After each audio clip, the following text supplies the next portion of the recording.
Hey there. Come a little closer to the fire with me. Let the room be dim. Let the last busy thoughts loosen their grip. Because tonight, I want to tell you a darker truth that hides behind the oldest words we ever pressed into clay. It is not the familiar tale of God's arriving. It is the colder question of what happened before anyone arrived, before any name was spoken, before a temple had a roof, before a river had a bed. There are tablets that hint at a time when even the gods were not yet settled, when a vast dark water held everything and promised nothing. There are numbers that repeat like slow footsteps in a hallway, 3,600, again and again, as if time itself was being counted by someone with patient hands. There is a memory of labor so long and heavy that even divine beings burned their tools and gathered in the night and surrounded the house of their own Lord. And there is a whisper of a war so old that its echoes feel like a bruise in the sky, a struggle that ends with a world made from what was broken. If you like these long, quiet journeys, if you want more nights like this, please tap like on the video and subscribe. It helps this little corner of candlelight find other tired minds. Now settle in. Let your shoulders fall. Let your jaw soften.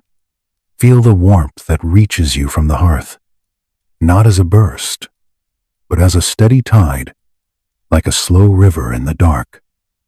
Breathe in and breathe out, easy and unforced. Let the sound of my voice be one more layer of comfort. Like a blanket you do not have to hold up. I want you to imagine a museum at closing time. Not the crowded hours, not the bright midday, but the quiet after, when the guards walk slowly, when the last footsteps fade, when the air has that cool smell of stone and old paper. Somewhere in such a place, behind glass, lies a small slab of clay, no larger than a book, heavy for its size, the color of dry earth.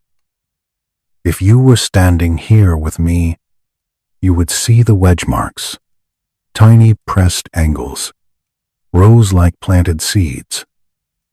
Each mark was made by a hand that lived and died thousands of years ago, a hand that did not know our world, our lights, our screens, our humming rooms.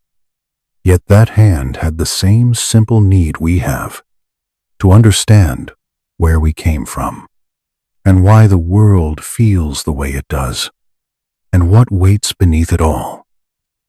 Honestly, I've always found it strange that we treat the oldest texts as if they are only stories, as if the people who made them were only dreaming. They were accountants, farmers, builders, priests, parents. They watched floods rise and fall. They watched kings age and die. They watched the same stars return, season after season, and when they spoke of beginnings, they did it with the seriousness of people who knew that a city can collapse, that a field can fail. That order is something you have to feed every day. So tonight we drift backward with them, not just to early cities, but to the edge of memory. 6,000 years is nothing here. It slips away like dust brushed from a tablet. The names of kings fade first, then the names of towns, then even the names of the first temples. You can picture those temples if you like, low and wide, made of mud brick, smelling faintly of wet clay when rain comes, and of hot dust when the sun returns. The lamps inside throw small trembling light on walls that hold the cool of night. Priests move softly, sandals whispering, carrying bowls pouring water, offering bread. They speak to statues as if the statues are awake, because for them, the statues are doors, and behind the doors are beings who can bless, and punish, and demand. But the tablets tell us something even stranger. They say the gods were not the beginning. The gods had an origin. That is the first chill in this story. Gentle, but real. You know that feeling when you reach for a wall in the dark and your hand finds empty air? That little pause in the body, that small recalibration. This is like that. The Sumerian imagination stands at the edge of existence and does not say, "A god made everything from nothing." It says, "Before the gods, there was something else," and that something else is described not as a person with a face, not as a ruler with a throne, but as a substance, an element, a vast presence. The word that comes down to us is Namu, sometimes rendered a little differently by different scholars. We cannot be sure we hear it exactly the way the first speakers said it, but we can feel what it points toward.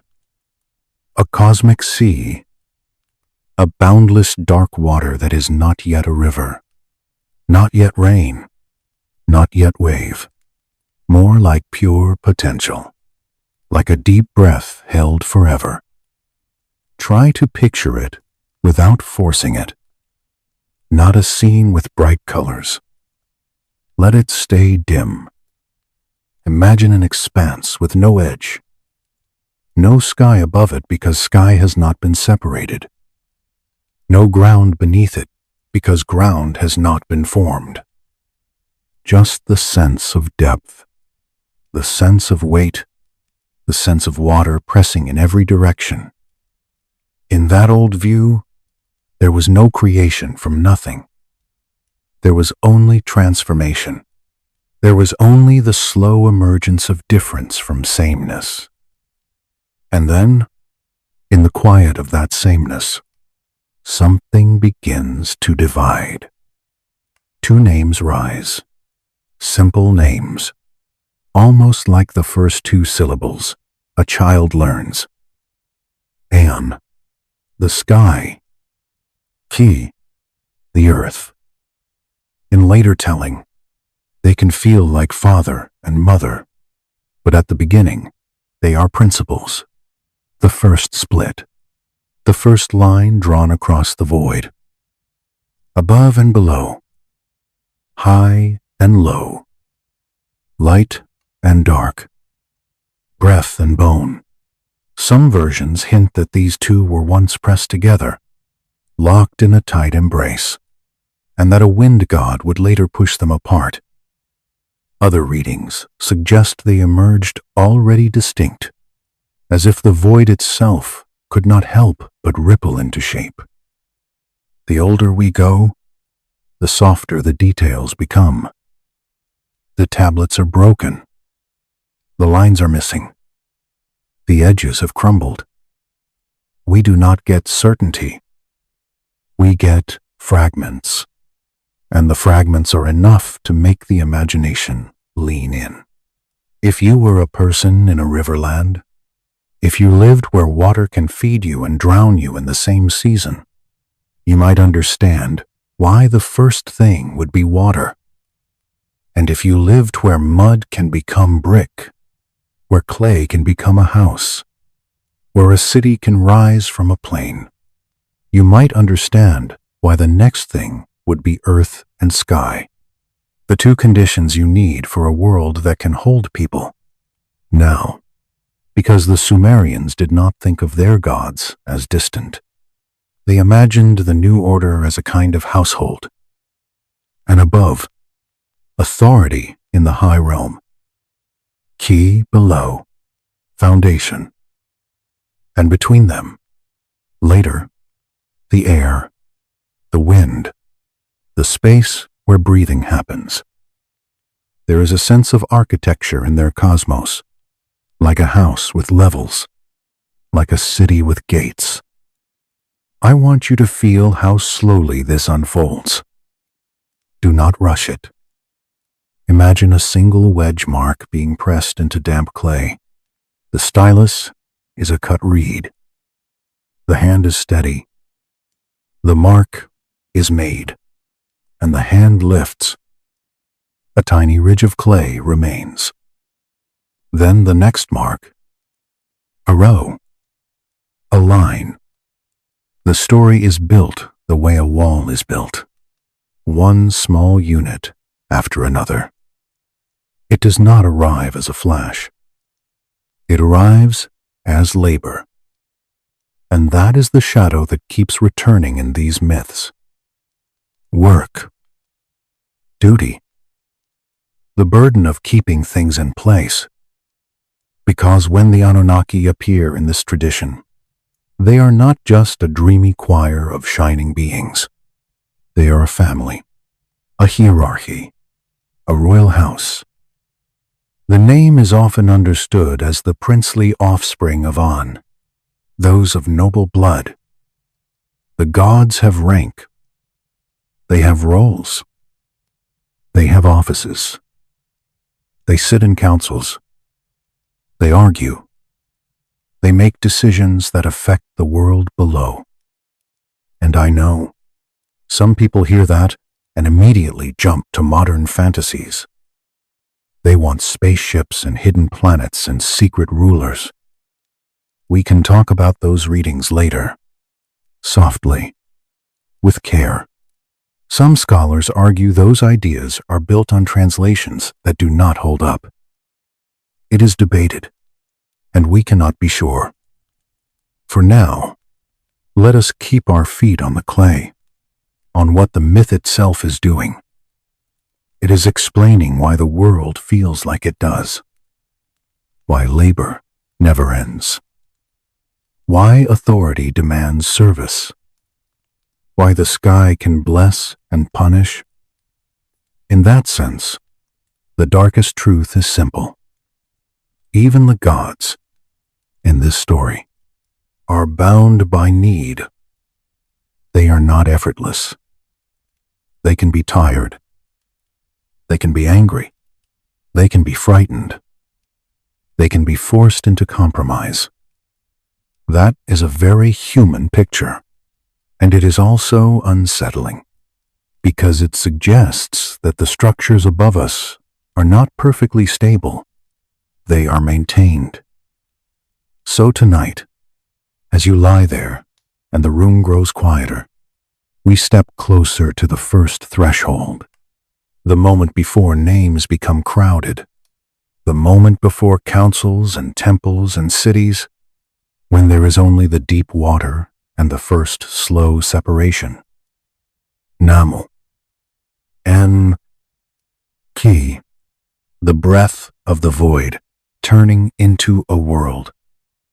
Let the fire crackle softly behind these words. Let the air in your room be steady. Let your eyelids grow heavier. In the next part, we will sink fully into that primordial sea, and we will watch the first divisions take shape, as gently as a river finding its path.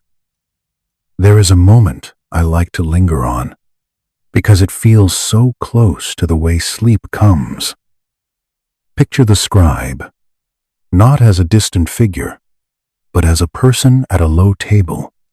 The table is smooth from use. A shallow bowl of water sits nearby to keep the clay workable. The air smells of damp earth and faint smoke from a lamp. Outside, somewhere beyond the wall, you can hear water. Maybe a canal, maybe a river, moving without hurry. The scribe rolls the clay, presses it flat, and the surface shines a little. Not glossy, just alive. Then the reed stylus touches down. The pressure is firm and careful. A wedge appears. The stylus lifts. A tiny edge of clay rises and catches the lamplight. Then another wedge, then another. The sound is soft, a faint tap, a faint scrape. It is the sound of memory being fixed into matter. You know that feeling when you are almost asleep and a thought arrives? Not sharp, but persistent, and you hold it for a moment, then let it drift. That is what these lines feel like. The scribes were holding the largest thoughts they could find. Origins, order, why there is suffering, why there is work, why there is death. And they were pressing those thoughts down into clay so they would not blow away like sand. And it mattered where they lived. In a land between rivers, water is always a neighbor. In spring, it can rise and take your fields. In summer, it can retreat and leave the ground cracked. So the idea of a primal water that holds everything is not a fantasy for them. It is a memory stretched to cosmic scale. The first darkness is not a dragon. It is water without banks.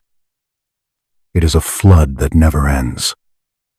When I say Namu, I want you to hear how the word might have sounded in a quiet room long ago, spoken softly so it does not disturb the sleeping children, spoken with respect, spoken with a hint of caution. Namu, a name that is also a substance, a presence that is also a place, a beginning that is also a warning. Sometimes the tablets describe the earliest time as silence, and sometimes they describe it as the opposite, as the murmur of water, always moving, never resting. Both can be true. Silence can have sound inside it. The kind of sound you stop noticing until you lie still, and then it becomes a gentle background, like your own blood moving through your ears. So as we approach the first separation, we do it like people walking into a river at night. One step, then another. The water is cool. It rises around the ankles. It presses softly against the skin. It does not shout. It only surrounds. The farther you go, the more the world behind you fades, the more the old shore disappears. And there is a comfort in that, too. The modern world loves sharp edges and fast answers. The ancient world, at least in these myths, accepts that beginnings are deep, and that you cannot see the bottom. You can only feel the current, and trust it to carry you. So, let the current carry you. Let your breathing be slow. Let the story be slow. Let the first names, An and Ki, float like small lamps on a dark surface, steady and simple, guiding you toward a world that is about to take shape, one wedge mark at a time. And if your mind tries to jump ahead, bring it back to the smallest detail. The warmth on your face, the heaviness in your limbs, the way the room holds stillness. Think of dust settling on a stone floor. Think of candle smoke curling upward, then vanishing. Think of water laid flat in a bowl, reflecting a little light, then becoming dark again when the flame shifts. This is how the myth moves, not by sprinting, but by returning again and again to the same elements: water, clay, breath, and time. In the next part, we will let those elements arrange themselves into a first architecture, and we will listen for the earliest footsteps of the divine household forming in the dark. The strange thing about a beginning is that it is never loud in the mind that is trying to sleep. It is quiet. It is a soft pressure. It is a shape that appears the way fog becomes a wall when you walk into it. So we return to Namu, and we do not demand a clear picture. We only let the idea settle. In the oldest Sumerian telling, Namu is not a queen with jewels, not a mother with a lap, not a goddess in the later sense. Namu is the cosmic sea itself, the dark, undifferentiated water that exists before distinctions, a boundless substance, a presence that is everywhere. If you have ever floated in deep water, even for a moment, when the surface sounds are far away and your body feels held by something larger than your will, you might understand the mood. Not fear, more like surrender, a sense that the world can carry you and also erase you. This is why some modern readers call Namu womb and tomb. It is not a threat in the way a sharp object is a threat. It is a totality. It contains all possibilities, and because it contains all possibilities, it has not yet chosen any. The old scribes did not speak of creation from nothing. They did not say, a god snapped fingers and reality appeared. They said the formless became form, slowly, like silt gathering at the edge of a current. If you were standing here with me in a dim room, you would hear the smallest sounds, the soft settling of ash, the faint movement of air when a candle breathes. That is the pace we keep, the pace of deep time. Not a rush, not a sprint, a slow drift. From within the dark water of Namu, the first differentiation rises. An, sky. Ki, earth. The names are plain, like labels on jars, because they are not meant to impress.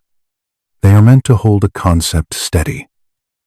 An is the high realm, the dome, the authority above. Ki is the ground, the foundation, the weight below. Together they are the first line drawn through the void, the first decision that there will be above and below, instead of only everywhere. Some versions of the story describe An and Ki as joined at first, pressed together, sky and earth locked in a single embrace, leaving no room for breath. In those tellings, a wind god, Enlil, will later push between them, separating them, creating the air, creating space for life. Other versions are older, or at least they feel older, because they are less dramatic. They suggest that An and Ki emerge already distinct, as if the water itself could not remain uniform. It is debated which version came first. We cannot be sure, because the tablets are not complete, and because oral traditions can shift like sand under a river. But whether the separation is gentle or forced, the result is the same. Space appears. The middle realm becomes possible.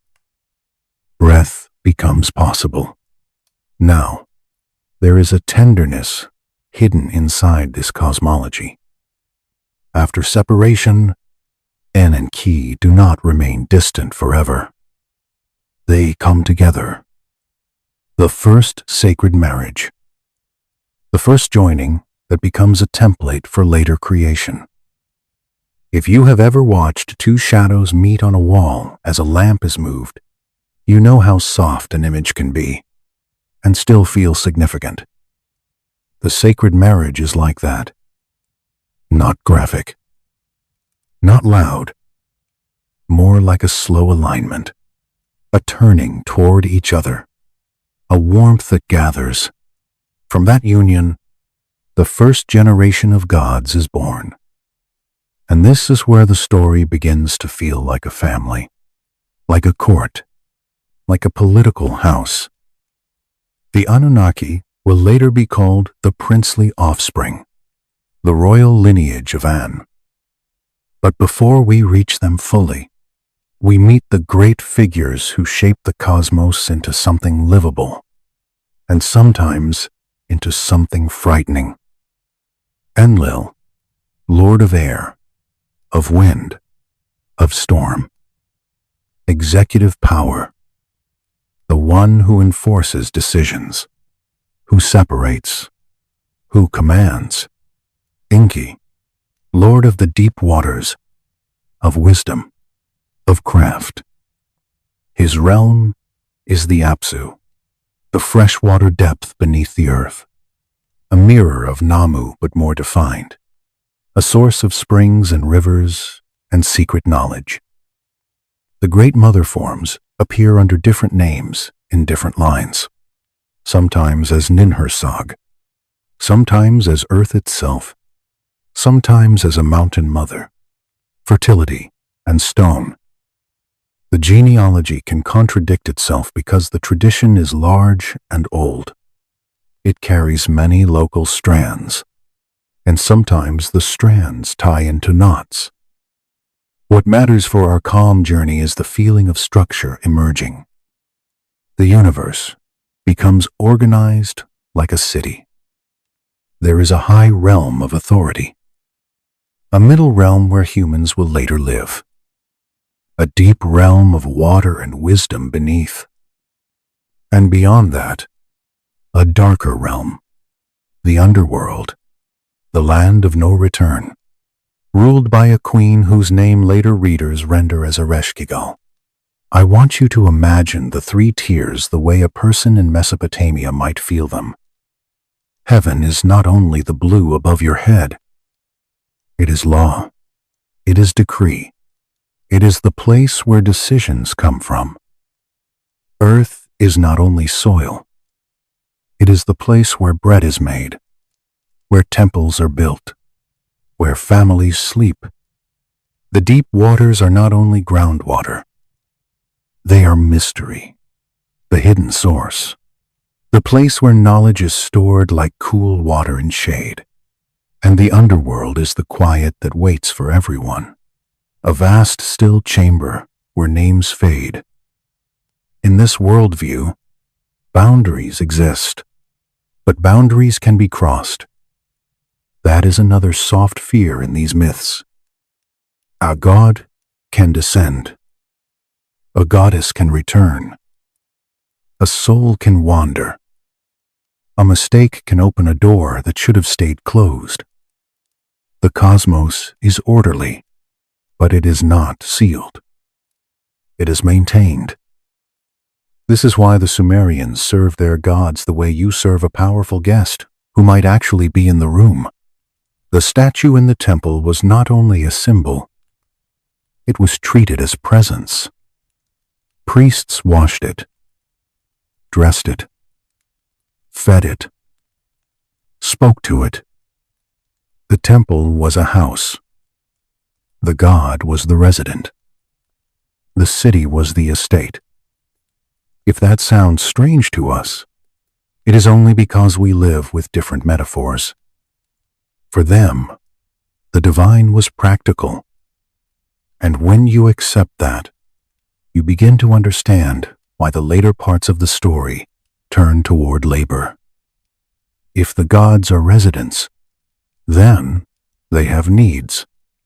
If the cosmos is a house, then it must be built and repaired. If order exists, someone must keep it standing. So the darkness that lies ahead is not only monsters and battles, it is the slow, grinding weight of duty.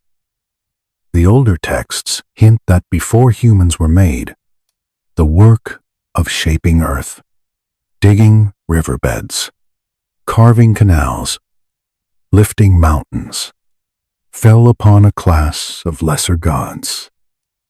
In later retellings, they will be called by names like Igigi, workers, a divine labor force. They dig, they carry, they sweat. They count years the way a tired person counts steps on a long road. 3,600 is the number the myth repeats. A span long enough to feel endless. A span that can turn obedience into resentment. Some scholars read those numbers as symbolic. Others try to connect them to cosmic cycles. It is debated. We cannot be sure, but the story holds the number like a stone in the palm.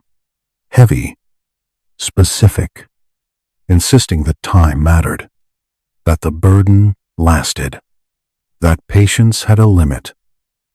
For now, let that sense of time wash over you. Like water moving over smooth rock. You do not have to solve it. You do not have to decide what is literal and what is metaphor. You only have to let the ancient mood settle. The feeling that the world began as water, became sky and earth, became a layered house, and that within that house, even divine beings would one day grow tired. In the next part, we will follow the lineage farther into the crowded halls of the gods, and we will step closer to the labor crisis that leads to humanity, not as a gift, but as a solution. And that thought, soft and unsettling, can carry you deeper into sleep.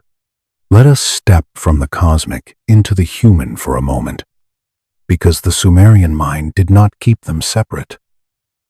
Imagine dawn in a river city. The air is cool. Mud brick walls hold the night chill. In a temple courtyard, there is water in a basin, drawn from a well, carried in a jar that leaves damp fingerprints on the clay lip. A priest rinses his hands. Another sweeps dust with reeds. The dust lifts, then settles again. Inside the temple, the lamps are small points of light. Their flames make the statue shimmer. The statue is treated as awake. Cloth is folded. A bowl of food is placed. Water is poured. Words are spoken, not loud, more like the way you speak to someone sleeping. This is service. If the god is pleased, the canal might hold. If the god turns away, crops might fail. Survival feels like a negotiation with powers you cannot see, but can feel. This practical feeling shapes the way the myths describe the gods themselves. They eat, they drink, they sleep, they can be soothed, they can be irritated, they can be tired. That last detail matters, because it leads directly to the unsettling theme of divine labor. Before we go there, we linger in the layered cosmos. The Abzu is imagined as a vast fresh water deep beneath the earth. Springs rise from it. Rivers are fed by it. In dry seasons, when fields crack and wind carries grit, the Abzu is still there in the mind, cool and patient. Enki rules this realm, and his wisdom feels like water, quiet and persistent, above, and remains remote. Authority so high, it becomes almost abstract.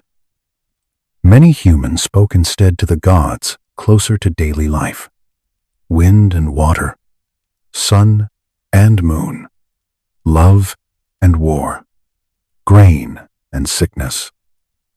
The divine world becomes a bureaucracy, but also a family, and those two things blend. When the name Anunnaki appears, it points to lineage and rank. The offspring of An, the noble ones Different cities had different lists and different counts, because each city had its own patron and its own pride. Some traditions speak of 50 great Anunnaki tied to a holy place. Others speak of many more. What stays consistent is the sense that the divine world is crowded, organized, and divided by status. You can hear the names as a slow litany.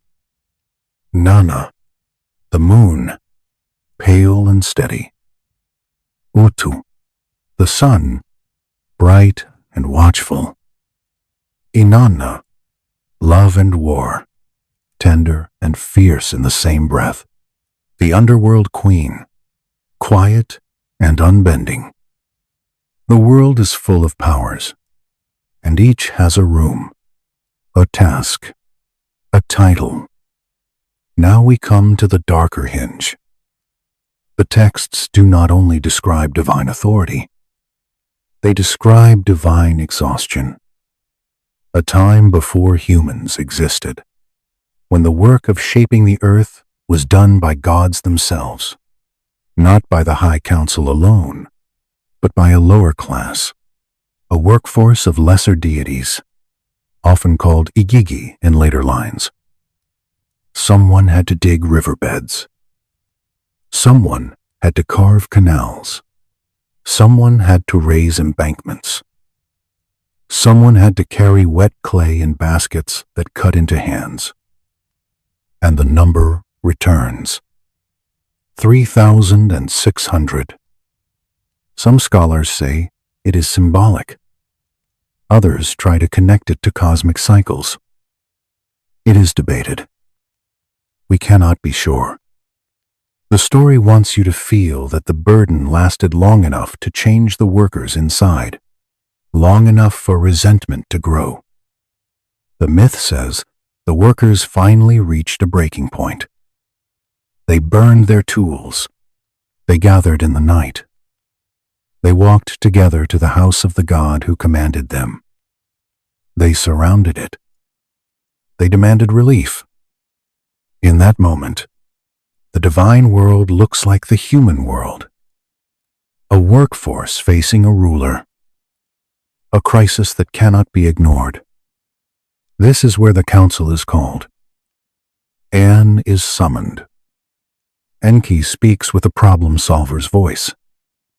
And the solution is offered, not with mercy, but with practicality. Create a worker. Create a being that can carry the load. Let that being bear the yoke. Let that being do the digging. Let that being serve, so the gods can rest.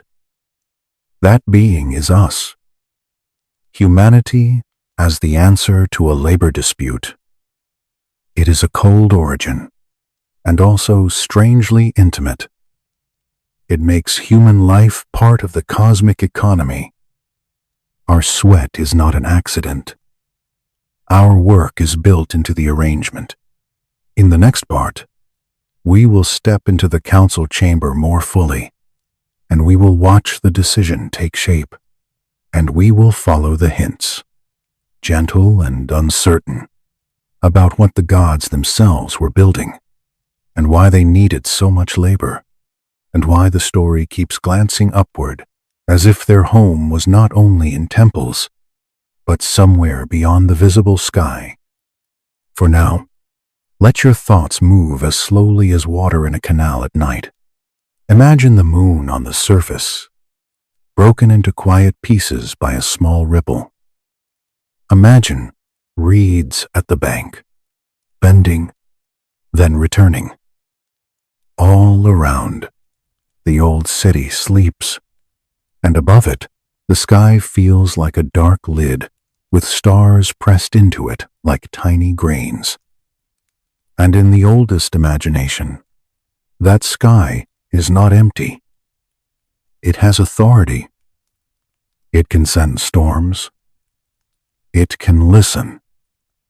The myths place councils up there, and decisions, and the long patience of beings who count time in cycles too large for one human life. So rest. Let the layers of the cosmos stack softly in your mind. Heaven, earth, deep water, and the quiet underworld. The council chamber is not a bright hall in these old stories.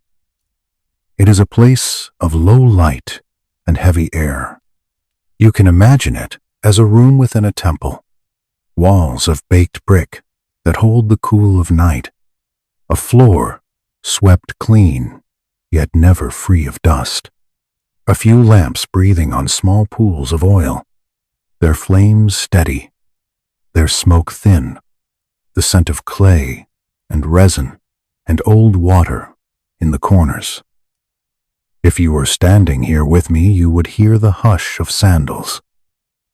You would hear the soft scrape of a reed stylus being set down. You would hear a bowl of water placed on stone. A sound like that can carry far when everyone is listening. The lesser gods have gathered outside, not as a crowd that screams, but as a ring of bodies in the dark. Their tools lie in a heap. Their hands are empty. Their shoulders are tight. They have worked for a span so long the number has become a rhythm inside them. 3,600 years, or a number meant to feel like that. A number that weighs like a stone in the palm. They burn the tools, and in the myth, the fire is not only flame. It is refusal. It is the end of a habit. It is the moment a task stops being normal and becomes unbearable. The workers stand there as the smoke rises, and the night air carries it toward the higher places. Inside, Enlil hears the disturbance. He is the Lord of Air. He is the one who assigns. He is the one who keeps the middle realm ordered. Yet even he is startled by the sound of many feet where there should have been quiet. The story says he bolts his door. It is a small detail that makes the skin prickle. A ruler who locks himself in. A power that can be shaken. A messenger goes out. A voice returns. The work has stopped. The digging has stopped. The load is too heavy. The distress is too much. The words are simple. That is what makes them believable. No ornament, no poetry, only the plain speech of exhaustion. And so the great ones convene.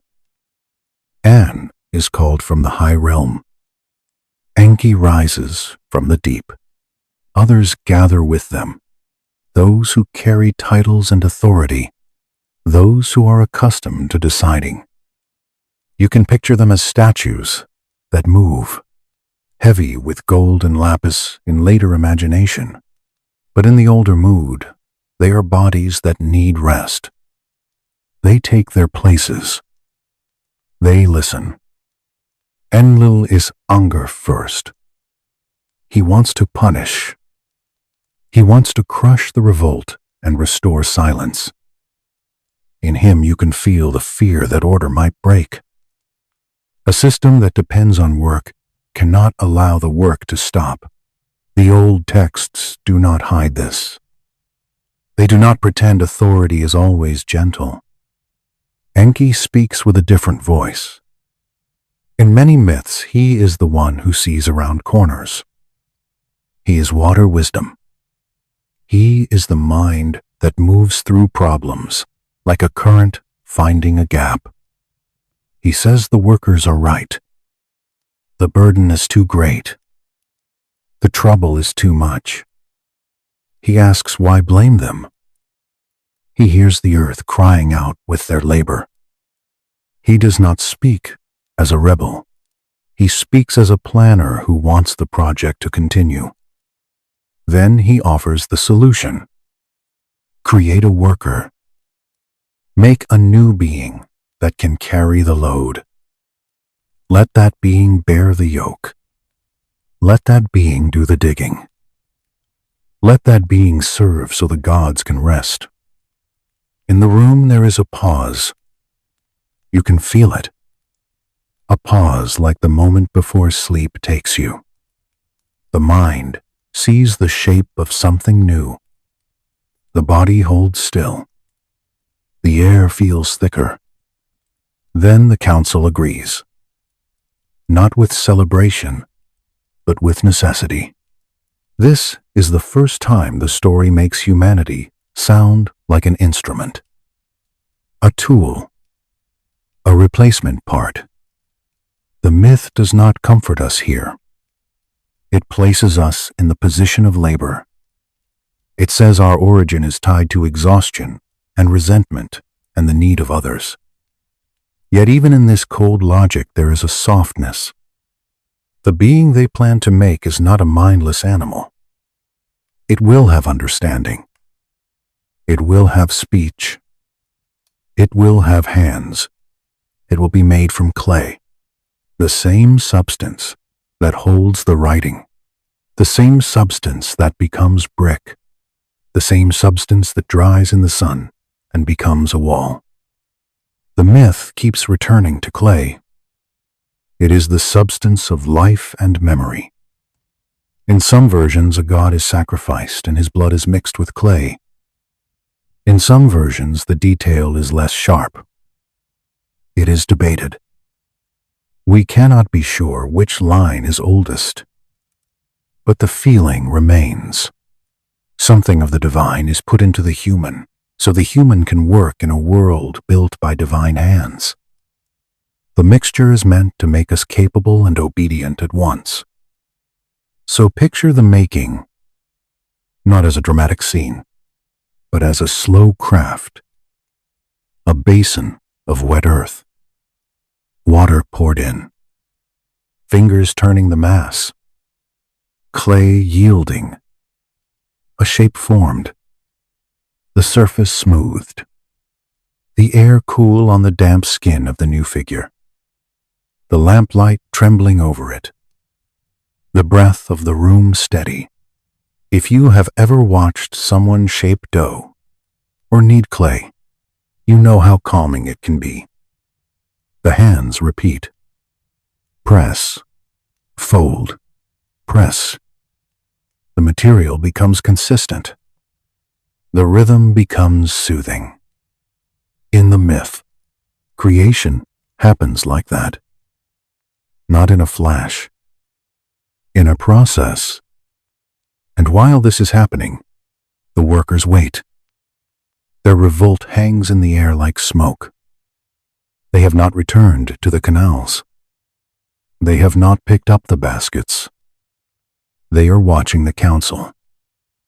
They are listening for an answer.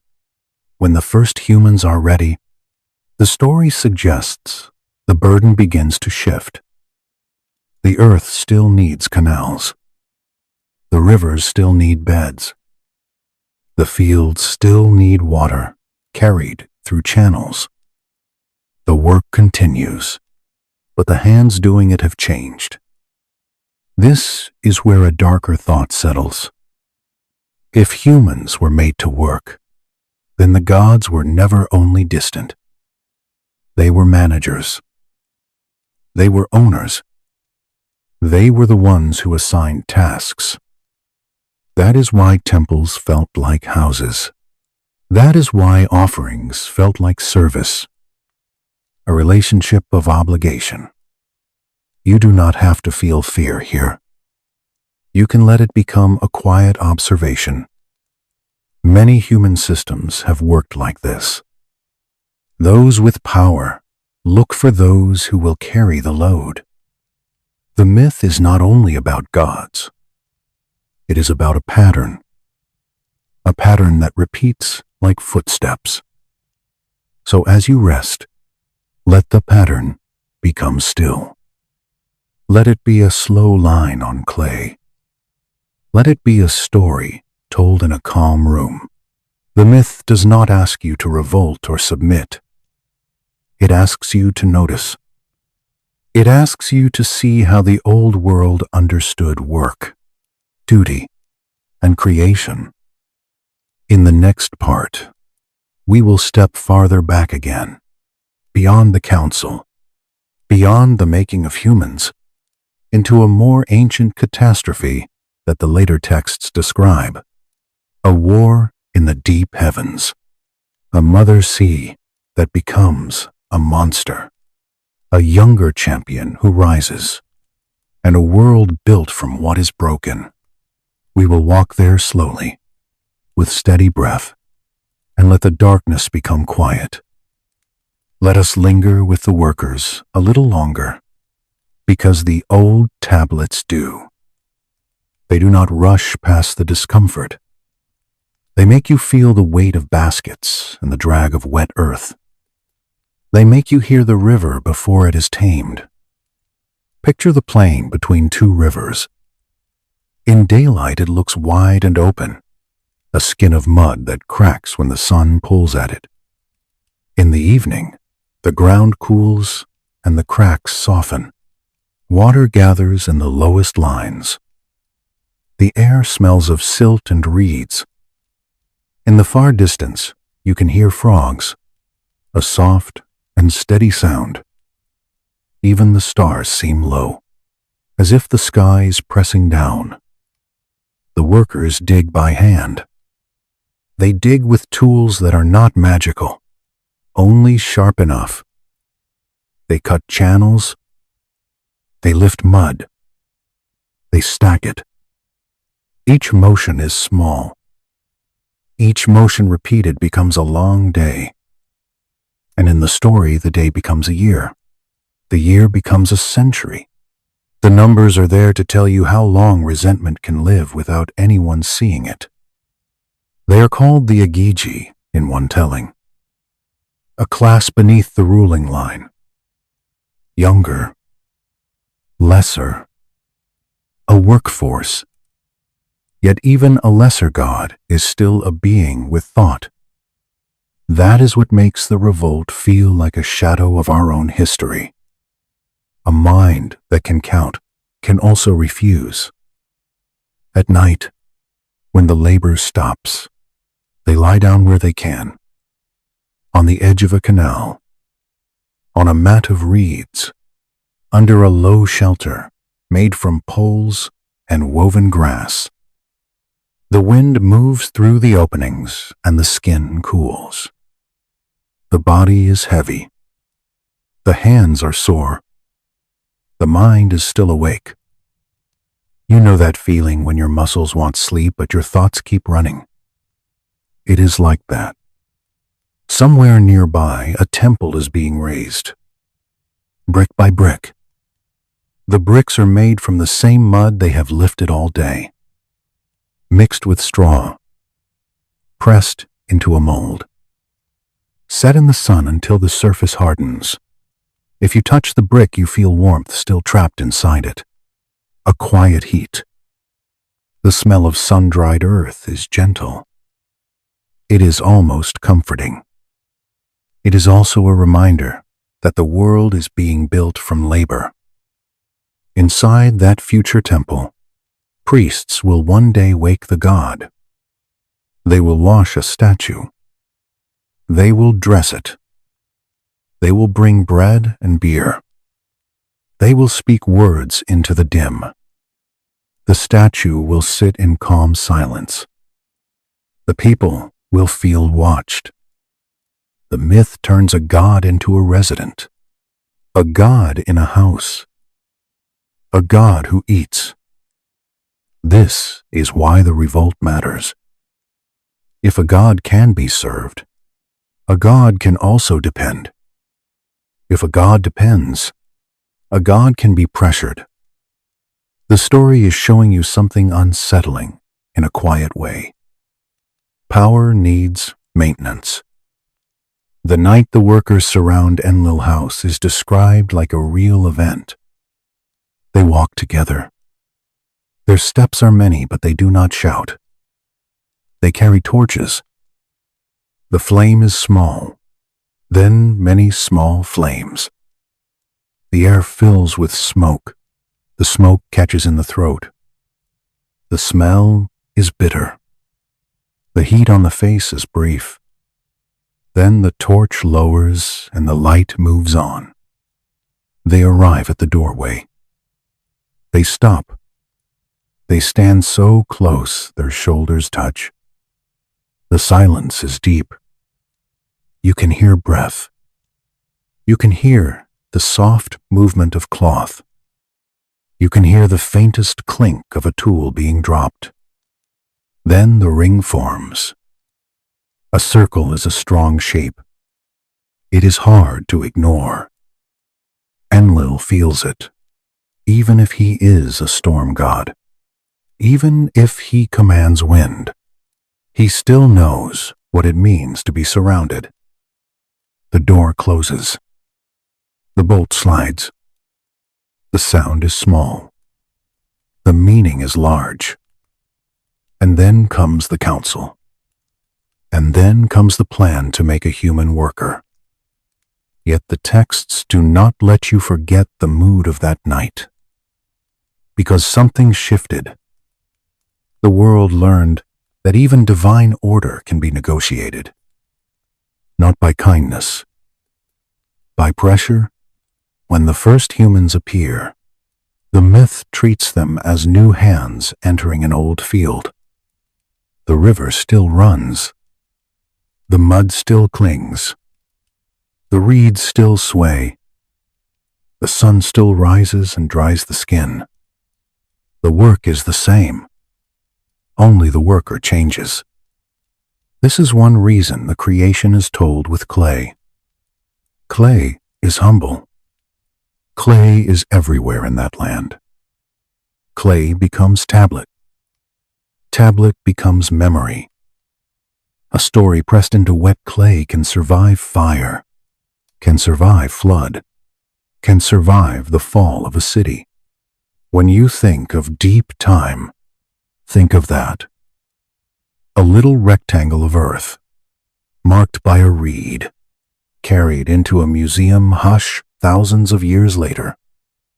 If you have ever walked through a museum and seen a tablet behind glass, you know the feeling. The room is quiet. The lights are soft.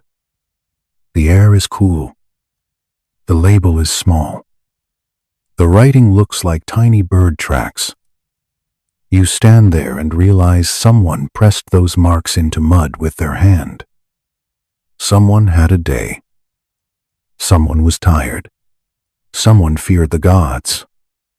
Someone wanted the story to stay. And so the story stays. It crosses time like a river crossing a plain. It brings with it this bitter, calm idea.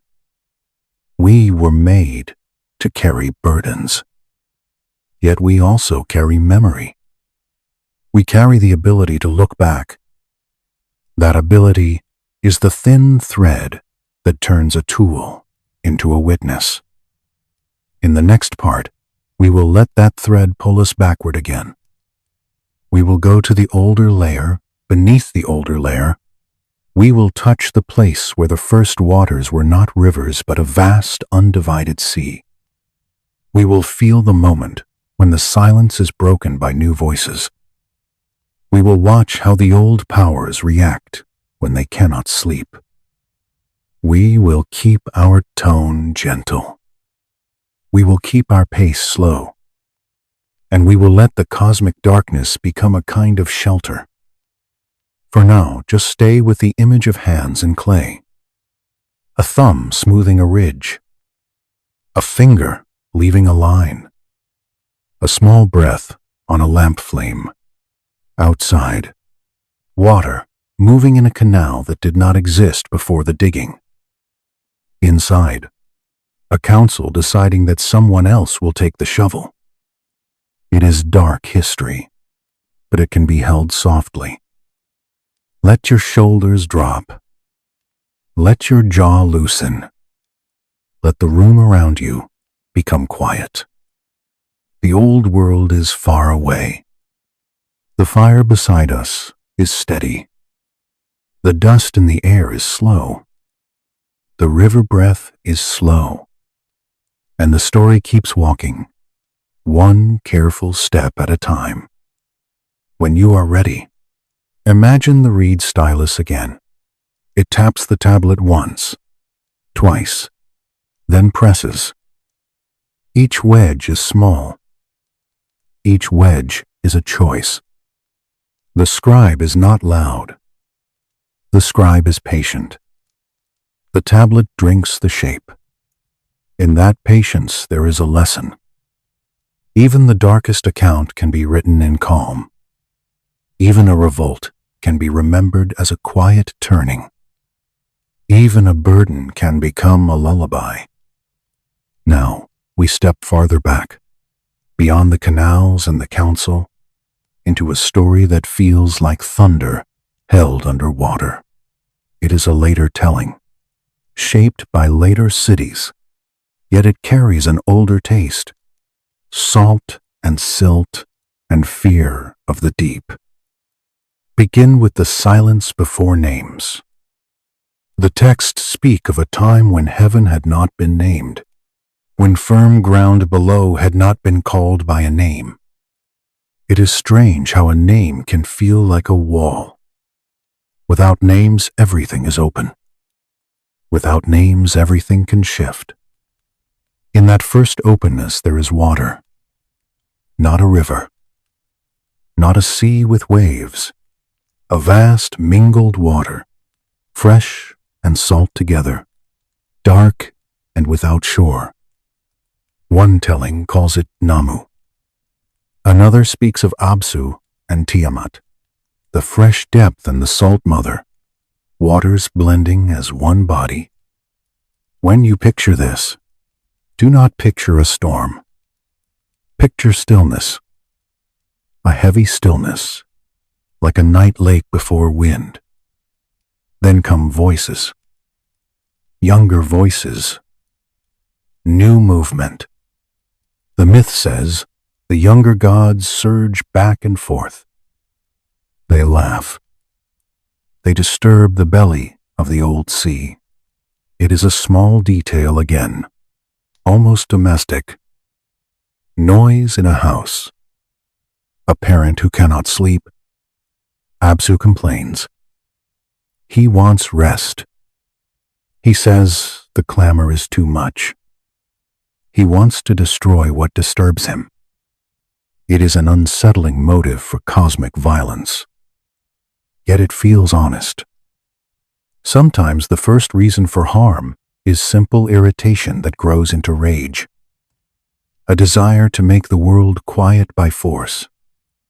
Tiamat in the early moment is reluctant. She is the mother. She suggests kindness. Attend kindly. The line is tender. It suggests an older patience. Yet something shifts when a plan becomes real. The younger gods learn of Absu's plan. In the telling, it is Enki or Ea who acts. He uses spells. He uses wisdom. He puts Absu into sleep. Then he kills him. The father of the waters is removed. The deep is claimed. The younger order takes the place of the old. Pause there and breathe. You do not need to feel the sharp edge of it. Let it be a slow, dark image. A great still thing, sinking into a deeper stillness. A crown taken from a sleeping brow. A house built on a quiet depth. The myth is describing a coup. It is also describing a change of era. Tiamat cannot bear it. The mother who tolerated noise cannot tolerate murder. She gathers anger like a tide. The texts say she changes form. She becomes monstrous. She creates an army. 11 beings. Scorpion men. Mad dogs. Storm forms. Fishmen. Shapes that blur boundaries. The point is not the exact list. The point is the feeling.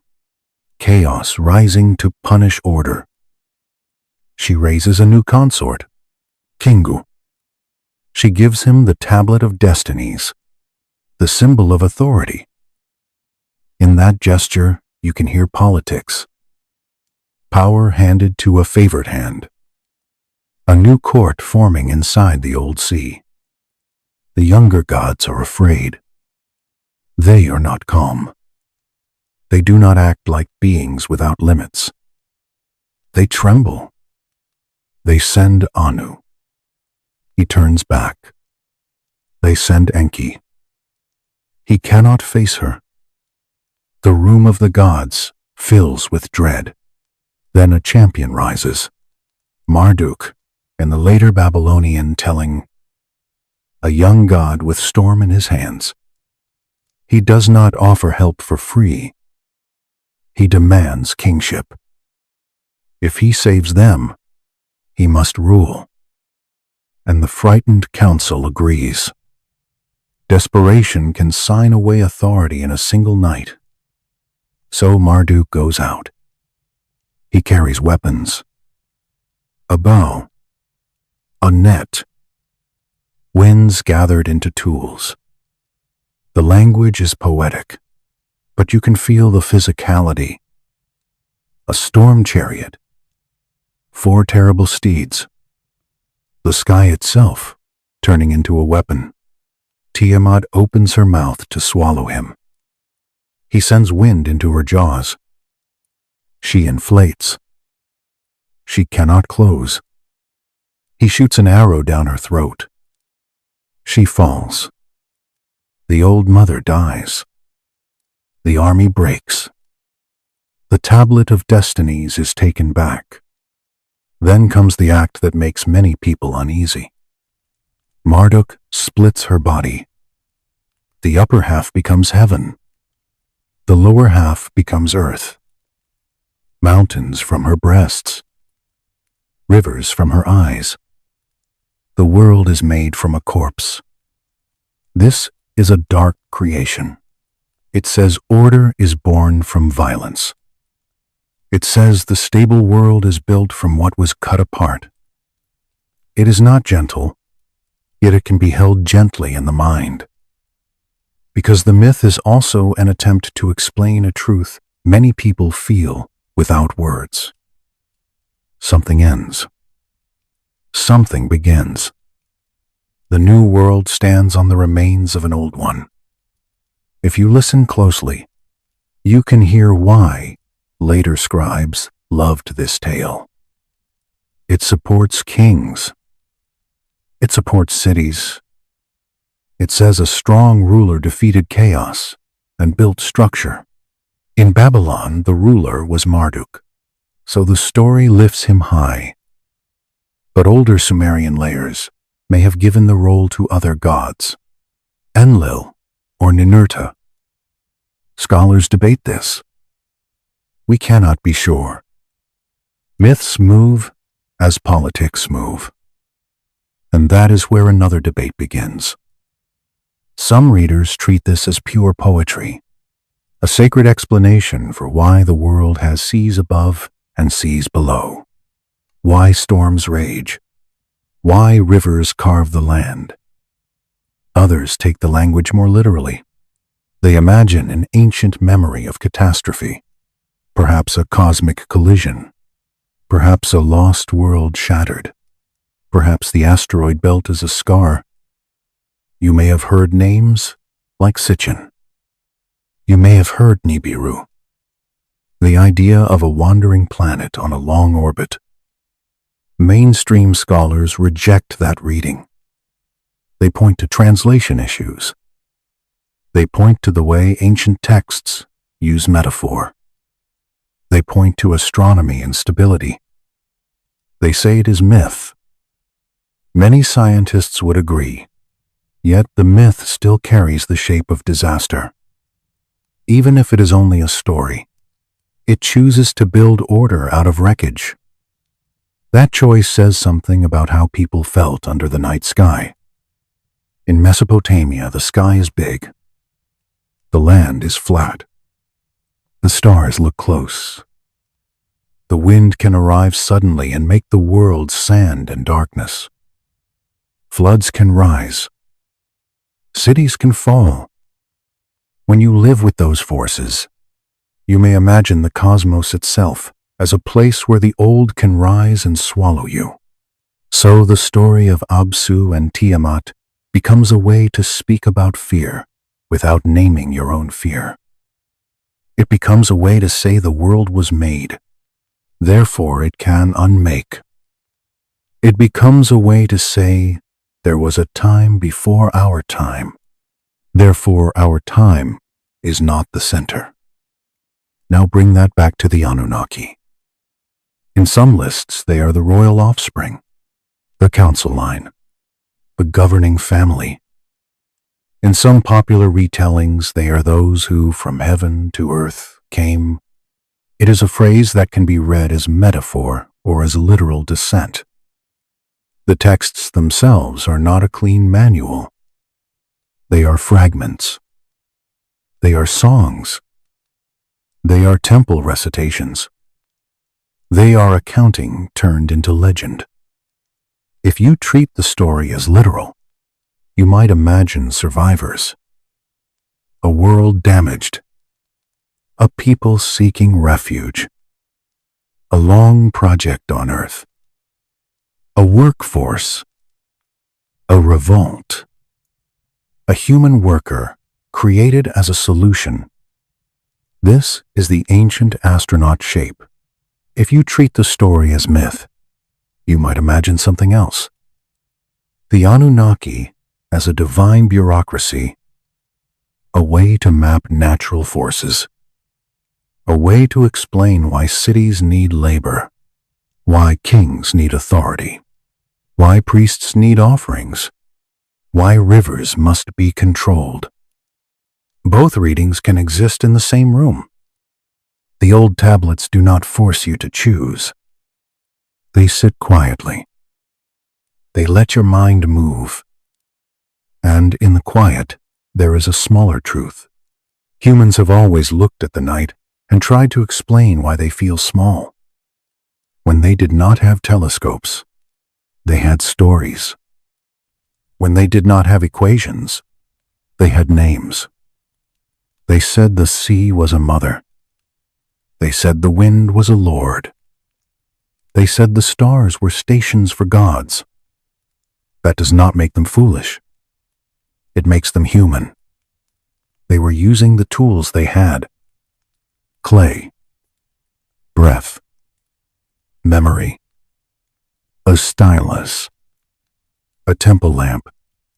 So let the cosmic battle soften into a slow image.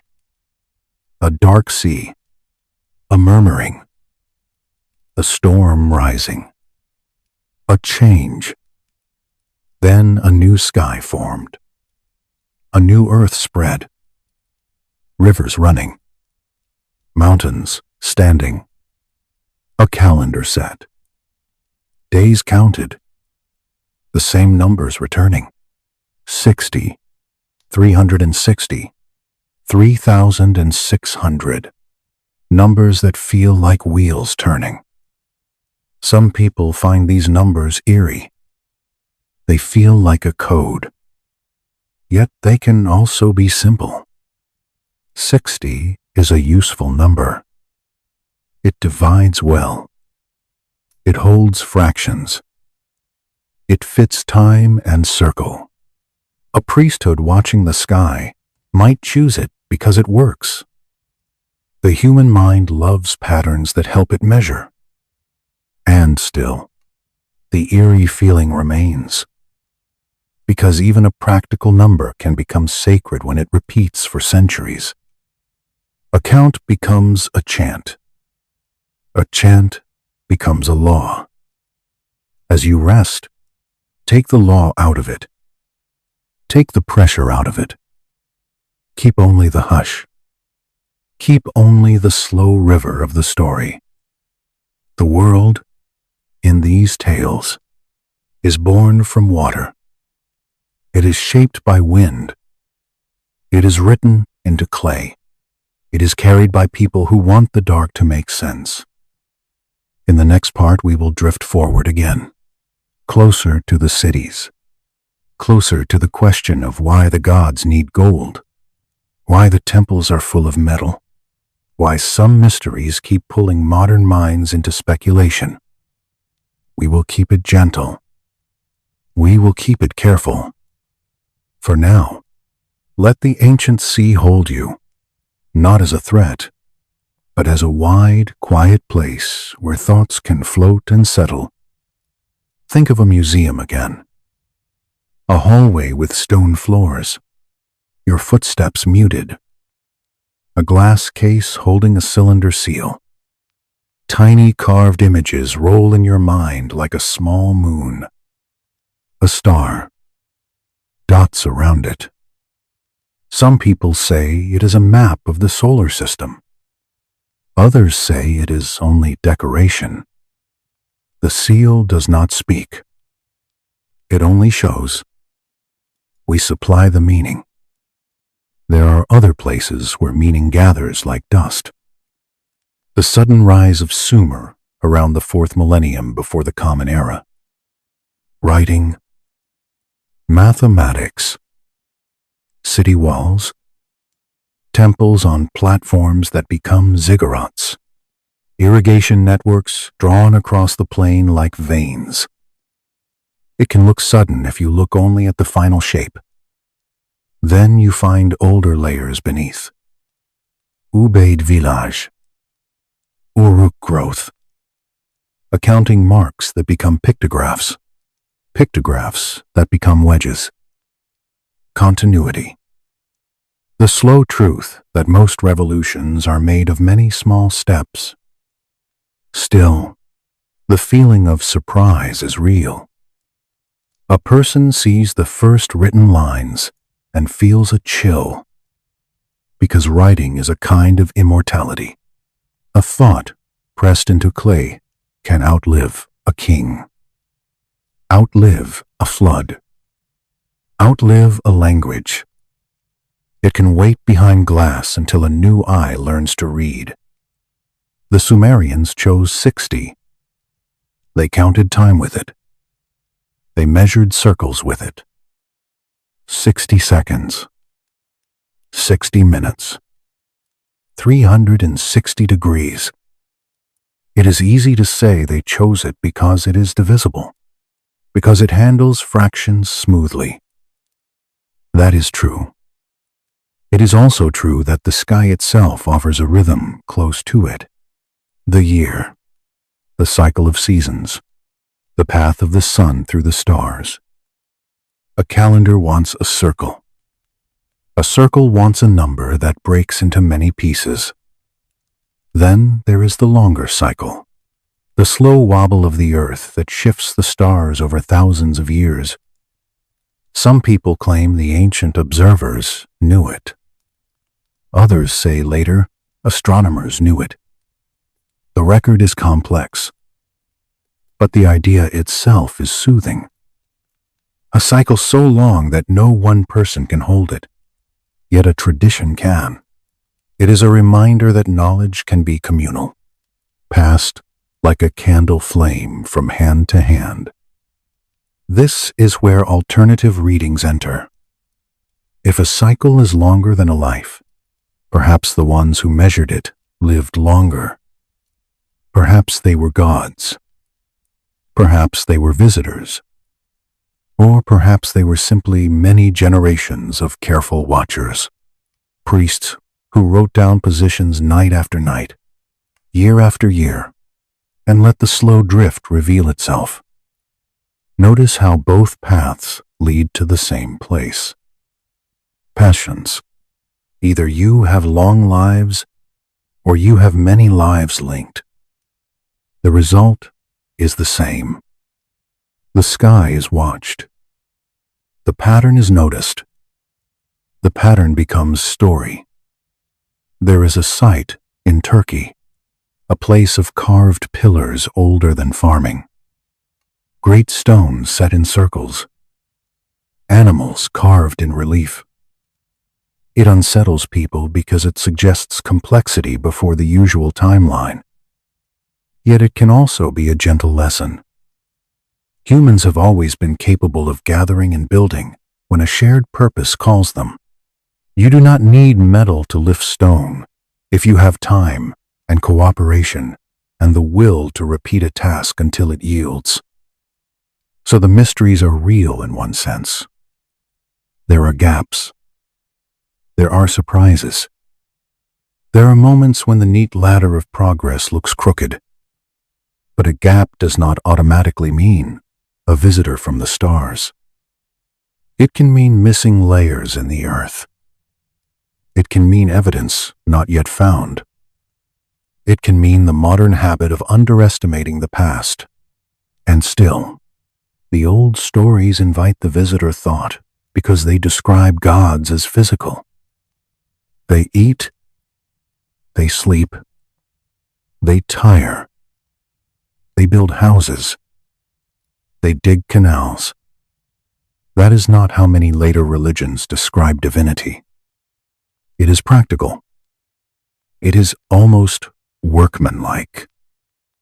If you take that practical tone and place it beside the idea of Nibiru, you get a kind of science fiction that feels ancient. A world with an elongated orbit, a crossing point, a place of transition, a home that returns only after a long span, a project on Earth timed to a cycle, a workforce that reaches its limit at the end of a great count, a council that solves the crisis by making a new worker. Mainstream astronomy says such an orbit would be unstable. They say we would see it. They say it would disturb the planets. They say there is no detection. That is a strong argument. Hold that thought softly. Then let the candlelight do the rest. Let your mind drift as if it is floating on dark water. In the museum hush, the glass is cold.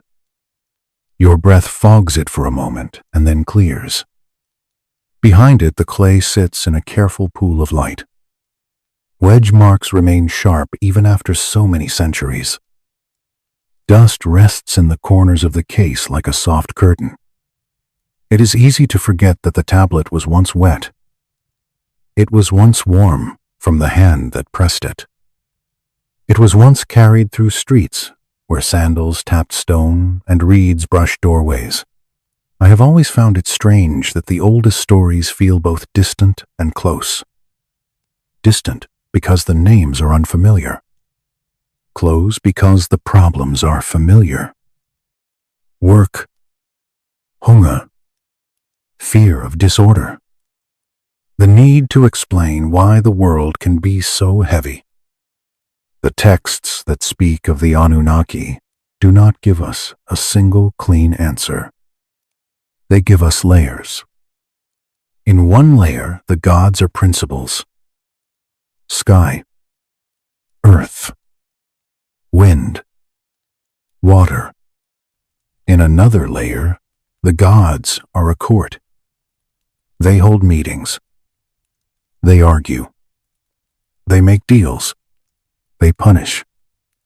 They bargain. In another layer, the gods feel like visitors. They come down. They build. They demand service. The same line can be read in different ways, depending on what your mind is hungry for. When people today ask what happened before the Anunnaki came to Earth, they often want a door to open. They want a clear hallway to walk down. They want a name for a planet. They want a timetable. They want an object in the sky that returns like a clock. They want proof that the story is not only a story. You can feel that desire the way you feel heat from a fire. It is a warmth that can soothe. It can also mislead. So let us walk carefully. Not quickly. Not with certainty. like a person moving through a dark room with a candle. Each step is small. Each step is tested. There are claims that pull at the imagination. One is the idea that the gods needed gold. Vast gold. Gold that would be gathered from deep places and carried to a homeworld to repair its air. This detail appears in modern retellings. It has a sharp shine. It sounds like a secret with a purpose. Yet when scholars read the tablets, they do not find that exact instruction in the way it is often repeated. They find that gold is present in temples. They find that gold is a symbol of splendor. They find that mountains of precious materials are described in epics. They find that mining and metalwork are tied to divine gifts and divine houses. But the leap from these patterns to a single industrial need is a leap. It may be a leap built from hope. Still, even without that exact claim, the old world does keep turning toward metal. The gods are fed. The gods are dressed. Their statues are washed. Their eyes are painted. Their temples are filled with offerings. Grain, beer, meat, perfumed oil, cloth, lapis, copper, silver, gold. This is not abstract worship. This is a household economy. If you imagine a city like Eridu at dawn, you can almost smell it. Wet mud near canals, smoke from hearths, the sour sweetness of fermenting beer, the sharp scent of fish drying on racks. In the temple courtyard, a worker sweeps dust into slow piles. A priest steps over the dust without looking down. The statue waits inside in dim light. Now imagine what it means to live inside a world where the gods are treated as residents. Residents who must be served. Residents who can be offended. Residents who can remove protection if they are neglected. In such a world, the line between devotion and labor is thin. It is a line of routine. Wake. Carry water. Bring bread. Speak the right words. Close the door. Light the lamp. Report the omen. If you want to understand why the myth says humans were made to work, you can look at that routine and feel the logic. A city needs fields. Fields need canals. Canals need hands. Temples need offerings. Offerings need surplus. Surplus needs labor. In the language of myth, the gods set the system. In the language of history, humans built the system. In both languages, the burden is real. This is why the Atrahasis story strikes so deeply. It does not flatter. It says the gods were tired. It says the workers rebelled. It says the solution was to create a new worker. That is a cold kindness. It is a mercy for the rebellious class. It is also the birth of another class that carries the load. Some readers feel anger at this. Some feel fascination. Some feel relief. Relief because the story gives a reason. A reason can be soothing when life feels random. Even a harsh reason can feel steadier than silence.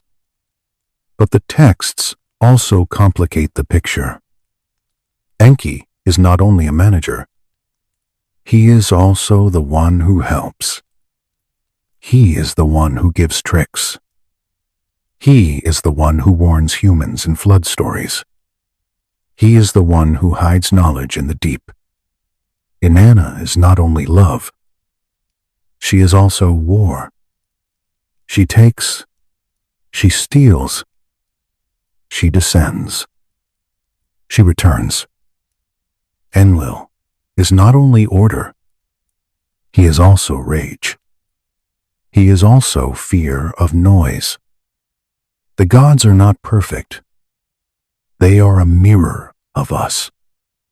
That is why I like to pause and remind you that we can read these stories in more than one light. Some scholars argue that gods descending from heaven is a metaphor for authority. Kingship lowered from heaven is a way to say that a city has a sacred right to rule. The phrase gives legitimacy. It makes law feel older than any one ruler. Others argue that the phrase holds a memory of people arriving from elsewhere. A migration. A group with new tools. A group with knowledge of irrigation and record-keeping. Later generations turn them into gods. It happens in many cultures. A founding ancestor becomes divine. A conqueror becomes a star. A teacher becomes a spirit. And some maintain a more literal view. They imagine a non-human presence. They imagine technology described as magic. A chariot in the sky. A net of winds. A thunder weapon. In a world without our vocabulary, a machine can be described with storms. We cannot be sure. We can only notice that the stories allow all these readings. They are wide enough to hold them. When people bring up the seal that some call a map of the solar system, the same pattern appears. A star in the center. Dots around. Some say those dots are planets. Some say they are only decorative stars. A seal is small. It was rolled across wet clay to mark ownership. It is easy to make it carry more meaning than it was meant to carry. Yet the feeling remains. The feeling that the ancients watched the sky with a seriousness we often forget. They divided the sky into sections. They named the lights that wandered. They tracked the bright star of Inanna. They counted days. They counted months. They tied harvest to the moon. They tied kingship to omens. They did not need telescopes to notice patterns. They needed patience. If a priest watches the same patch of sky each clear night for many years, if he writes positions down, if he teaches his student to watch the same way, if the student teaches another, then a lineage of eyes can measure what one life cannot. The precession of the equinoxes is slow. But a tradition can be slower. A tradition can hold memory like a deep canal holds water. This is where the mood becomes both eerie and calm. Eerie because the sky moves in cycles longer than our lives. Calm because the cycles do not hurry. They do not rush. They do not need our fear.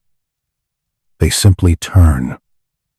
So when you hear claims about a 3,600-year orbit, you can hold them like a candle held at a distance. You can look without grabbing. You can say this might be symbolism. It might be a sacred large number. It might be a way to describe vast time. Or it might be a memory of a cycle. Or it might be a modern invention grafted onto an old number. The safest place to stand is in gentle uncertainty. The tablet does not ask you to swear. It asks you to listen.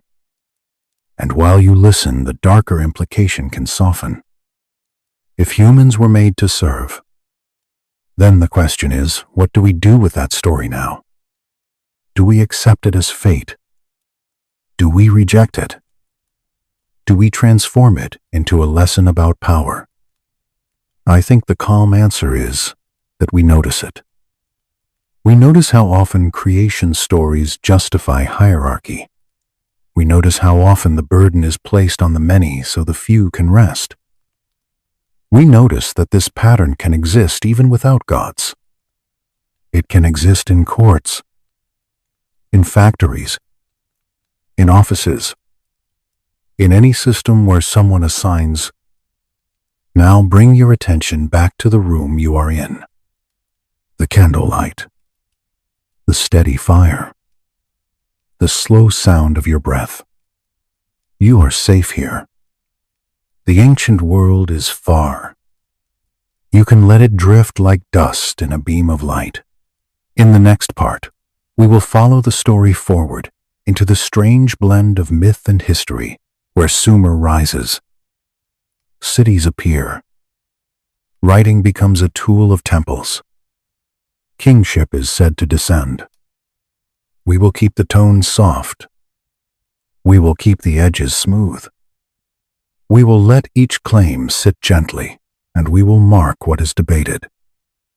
We will walk in the museum hush again and feel how clay can carry both legend and bookkeeping in the same small hand. There is another place the modern mind likes to visit when it asks for proof. A hill in Anatolia, where pillars rise from the earth like pale ribs. Animals carved in relief.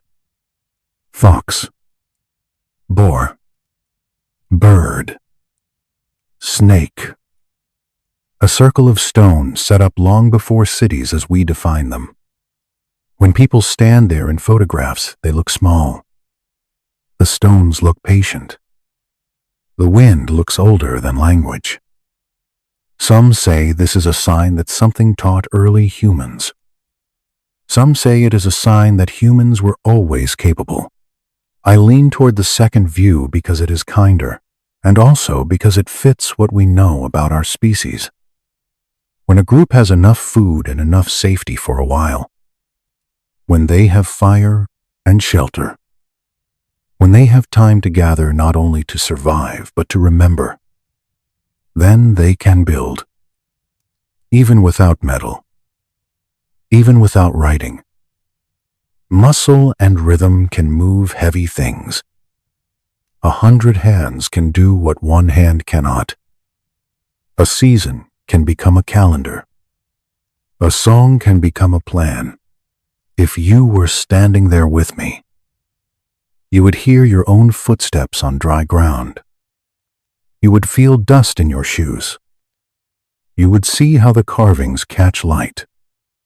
You would notice the silence between birds. In that silence, the mind fills in stories. The mind says who taught them. The mind says what was lost. The mind says there must be a missing chapter. And yes, there are missing chapters. We should admit that calmly. The tablets we have are only what survived fire and water and time. Many cities turned to rubble. Many libraries burned. Many voices were never written at all. So there is room for mystery. But mystery does not require visitors from the sky. Mystery can be made from the simple fact that humans forget. We build. We lose. We build again. A flood comes. A drought comes. A war comes. A city empties. Clay breaks. Reed roofs burn.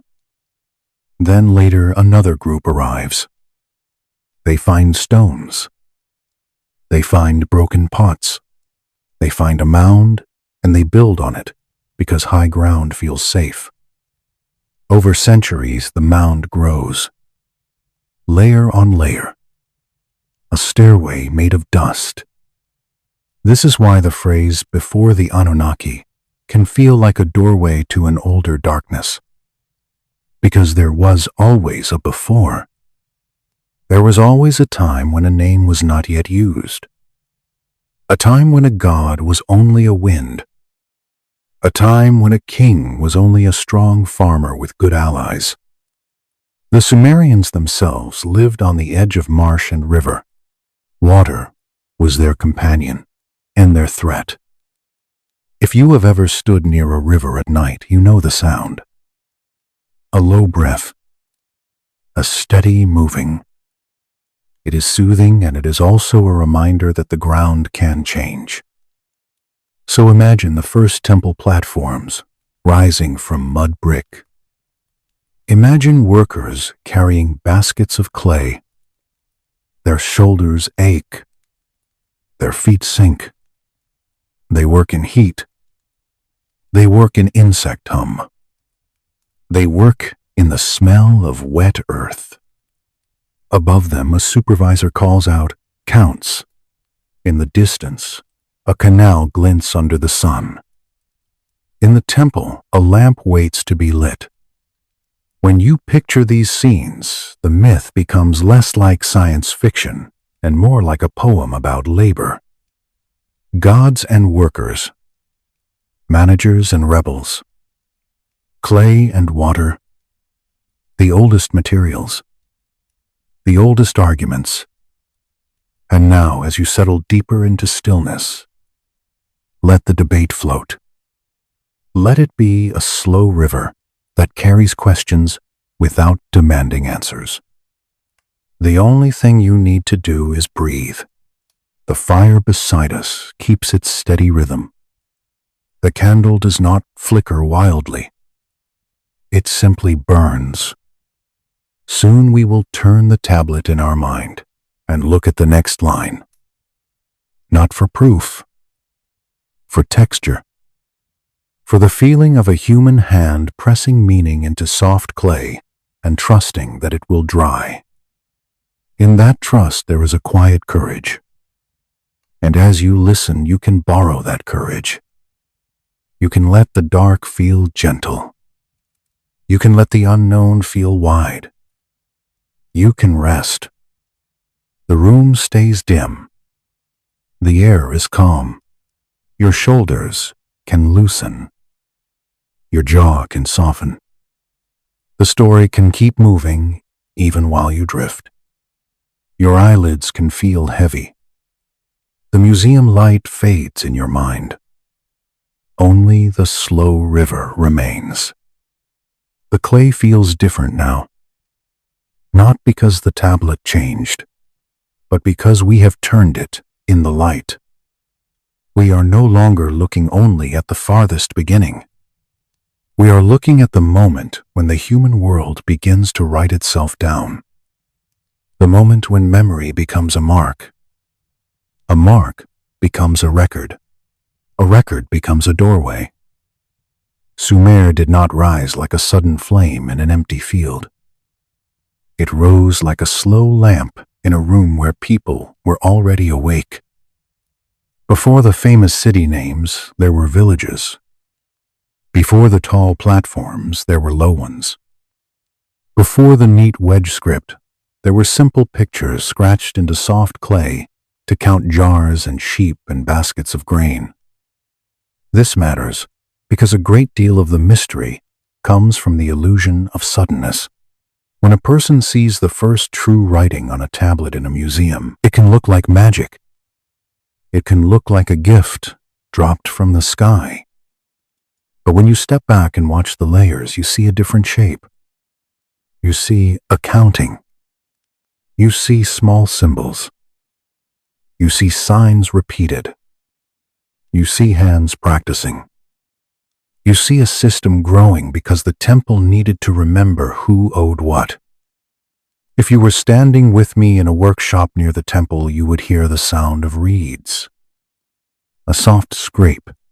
The reed presses into damp clay with a dull little give. A scribe leans close. His breath warms the surface. He presses again. He lifts his hand. The mark remains. Outside the workshop, water runs in channels. The air smells of wet soil and reeds. The sun warms the back of the neck. A worker passes carrying a jar of beer. He does not look at the writing. He looks at the ground. He looks at his next step. In the same city, both worlds exist. The world of marks. The world of muscle. They feed each other. So when the stories say, kingship descended from heaven, we can hear two tones at once. One tone is myth, the idea that authority comes from above. The other tone is politics, a temple class saying that its system is sacred, a king saying he rules by divine decree. It is a way to make power feel inevitable. The Sumerian king list, then, stretches time in a way that feels unreal. Rulers before the flood. Reigns that last for impossible spans. Numbers piled in large blocks. 3,600. 10 times that. More.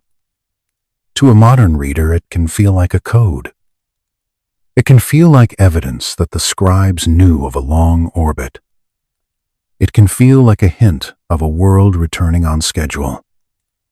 Or it can feel like what it often is in ancient lists, a way to honor deep time, a way to say that the first rulers were closer to the sacred, a way to separate mythic age from human age.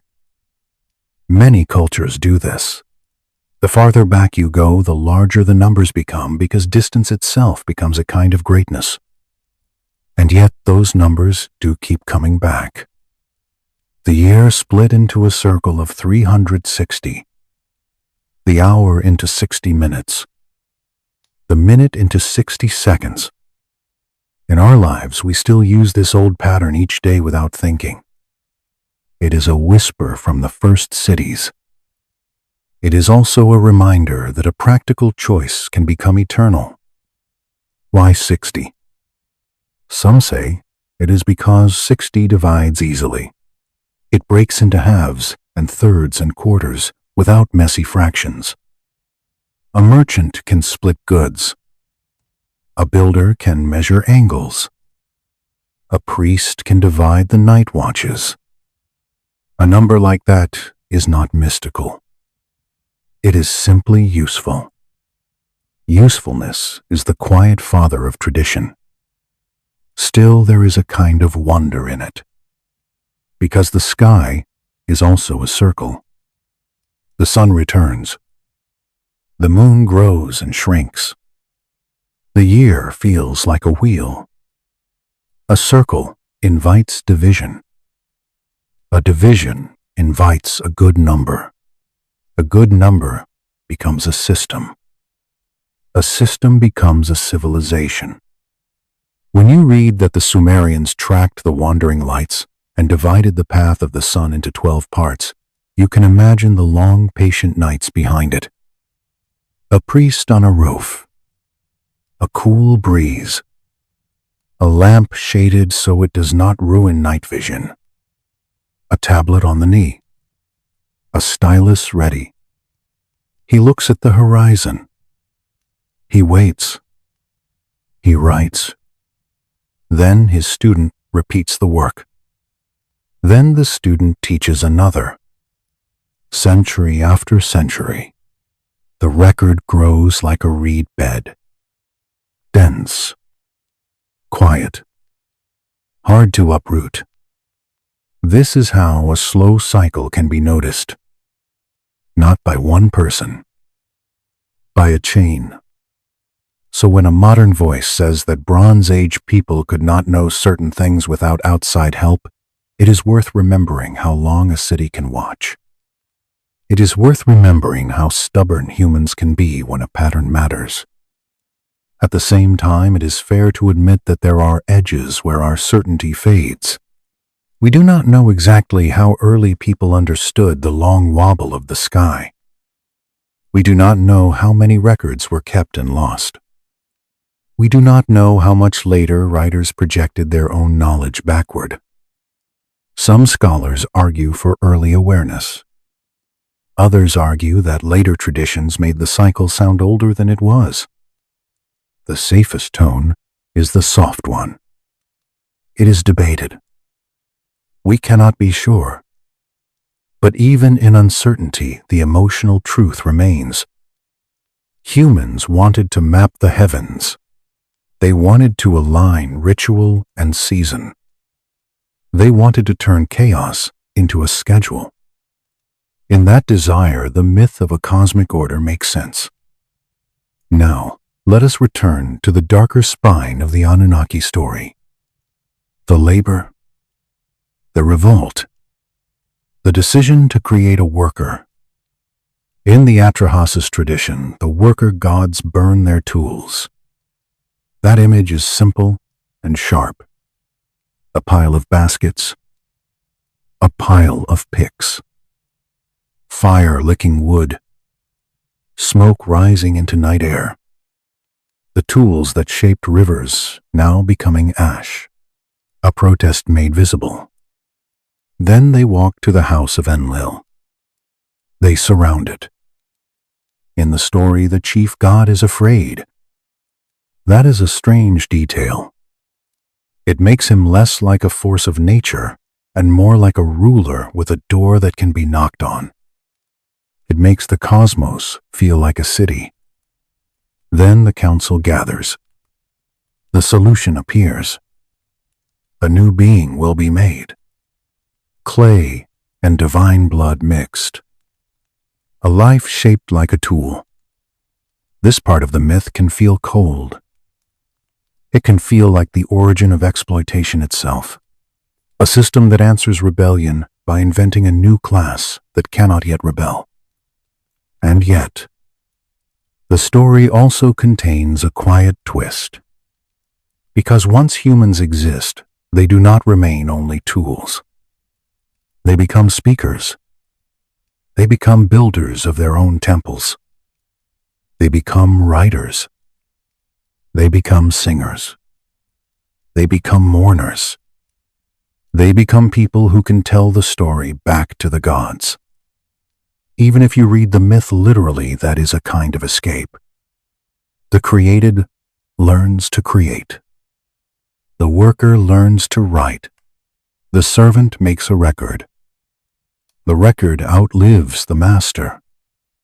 I find that oddly soothing. Not because it makes suffering good, because it shows that meaning can grow in the cracks of a harsh design. When modern thinkers imagine the Anunnaki as engineers, they sometimes forget this.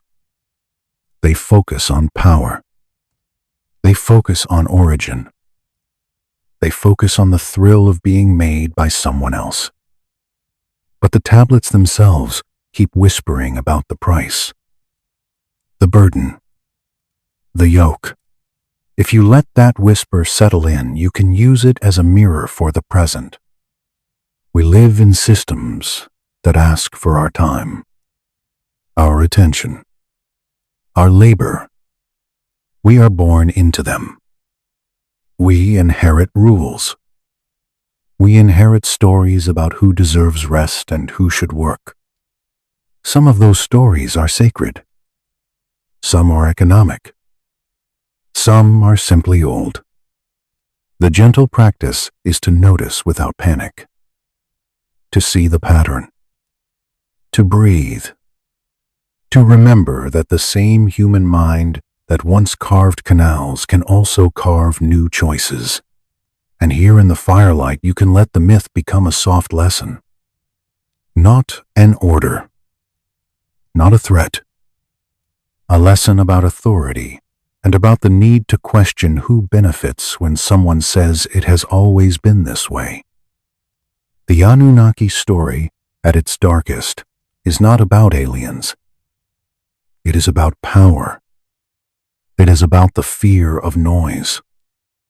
It is about the old wishing for silence and the young refusing.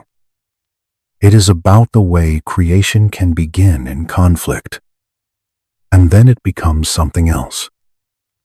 It becomes about cycles, chaos, order, loss, rebuilding.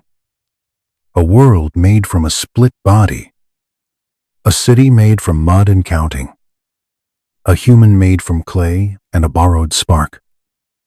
You can feel how these images move through you slowly, like water through a canal. Not rushing, not flooding. In the next part, we will step closer to the boundary where myth meets later memory. We will touch the ideas of a home world, a crossing point, a name that can mean a place in the sky and also a planet in the imagination. We will look at why people keep wanting that planet. We will look at why the story returns like a tide. And we will do it in the same quiet way. With candle light, with dust, with clay, with breath. There is a reason the mind keeps circling the idea of a lost world. A lost world makes the tragedy larger. It makes the exile meaningful. It makes the labor of the gods feel urgent. If they were only playing, then the revolt is only drama. If they were desperate, then the revolt is the crack in a plan. So you will hear the later Babylonian epic described. Apsu, Tiamat, the mingled waters, the young gods making noise, the old one wanting rest, the plan to destroy, the counter move, the sleep spell, the killing, the taking of authority, then the mother turning into something fierce. 11 monsters. A new consort. The tablet of destinies. A march toward annihilation. Even in soft language, you can feel the chill. A family. A home. Then a betrayal. A child killing a parent. A parent rising in grief with teeth. The cosmos as a household that breaks and rebuilds. Then the champion. The young storm god. The bargain for supremacy. The council agreeing because fear makes bargains easy. The battle with wind and arrow. The body split. The upper half becoming sky. The lower half becoming earth. Rivers flowing from eyes. Mountains from flesh. A world built from a wound. If you listen to that slowly, you can feel why people want it to be more than poetry. It sounds like an event. It sounds like a disaster. It sounds like a memory written in symbols, because there were no other tools. Some researchers in the last century tried to map those symbols onto modern astronomy. They spoke of a planet between Mars and Jupiter. They spoke of an impact. They spoke of a wanderer world on a long path. They spoke of a name. Nibiru. Many scholars reject these readings. They point out that the ancient words often mean a crossing point in the sky. They point out that translating poetry into physics is risky. They point out that the old texts were also political. A city used myth to raise its own god above others. A new empire rewrote an older story to make its patron supreme. All of this is true, and still the longing remains. We want the sky to have a secret. We want history to have a hidden lever. We can let that thought pass like a shadow on a wall. It does not have to be seized. It does not have to be fought. It can simply exist as a quiet possibility while we keep our feet on the ground. Because the ground is also a mystery. The sudden rise of Sumer can feel abrupt only if we ignore the long preparation. Marsh people, farmers, potters, traders, small temples, bigger temples, then writing, then cities, then kings. A ziggurat does not appear from nothing. It grows from a platform. A platform grows from a low foundation. A foundation grows from repeated rebuilding after floodwater softens walls.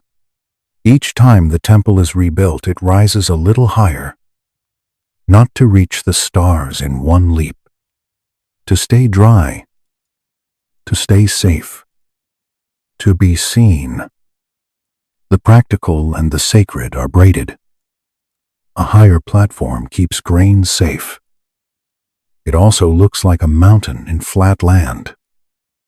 The mind turns safety into meaning.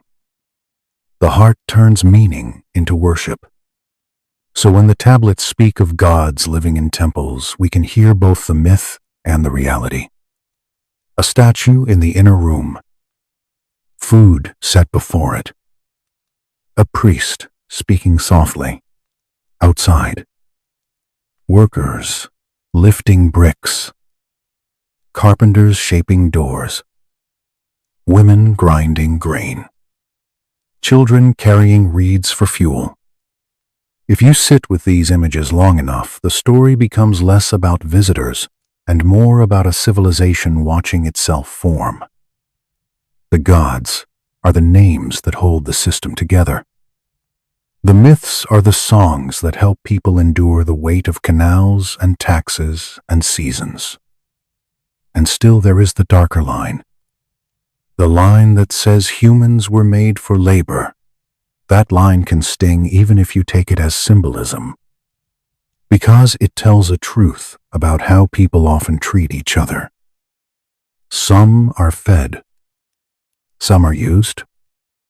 Some are told the burden is sacred. In that sting, there is also a chance to soften. You can let the old story be a warning that any authority can claim it came from heaven. A warning that rebellion will come when the load is too much. The Sumerian scribes did not write to comfort us. They wrote to order their world. Yet in the room tonight we can take comfort anyway. Because we are not trapped in their council chamber.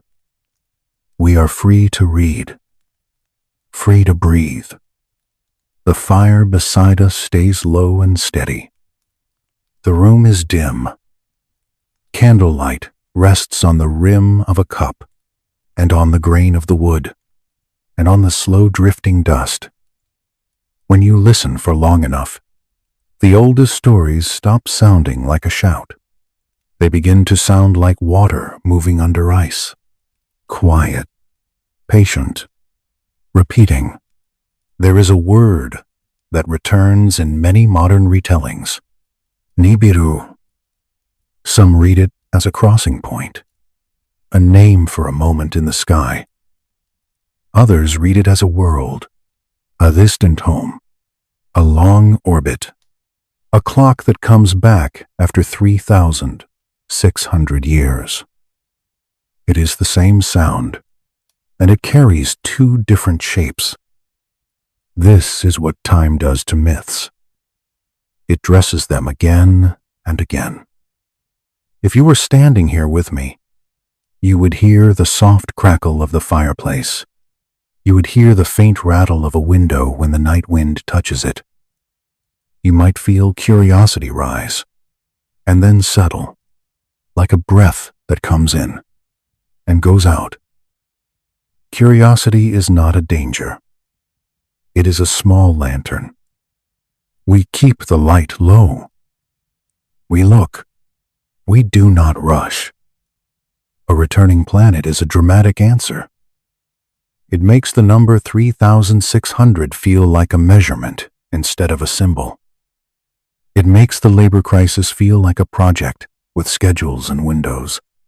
It makes the long work of the younger gods feel like frantic effort, then silence, then waiting, then effort again. The shape of that story is powerful. Power is not the same as proof. Astronomers today do not see a planet on such a path. They do not see a returning world passing near the inner sky. They do not see the kind of pulling and disturbance that such a path would likely cause.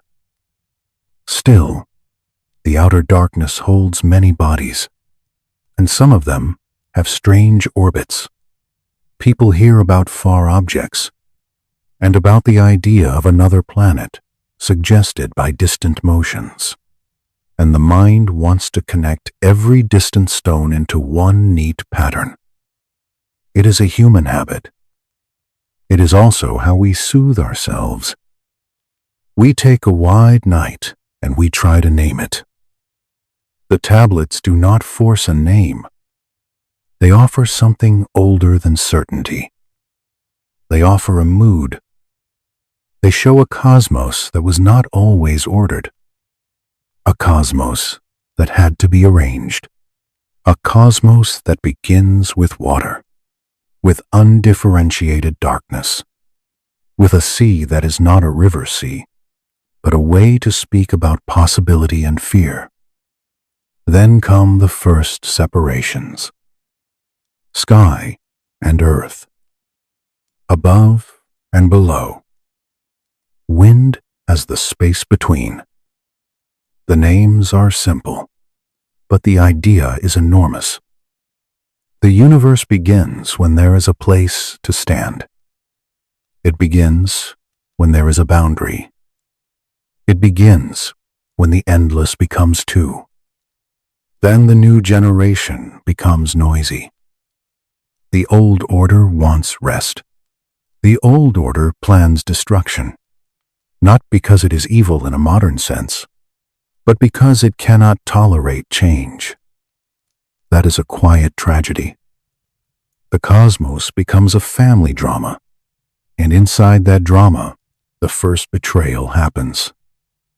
The child uses cleverness to put the father into sleep, and the father does not wake. Authority is taken. A new dwelling is built on the old. The home is raised on a corpse.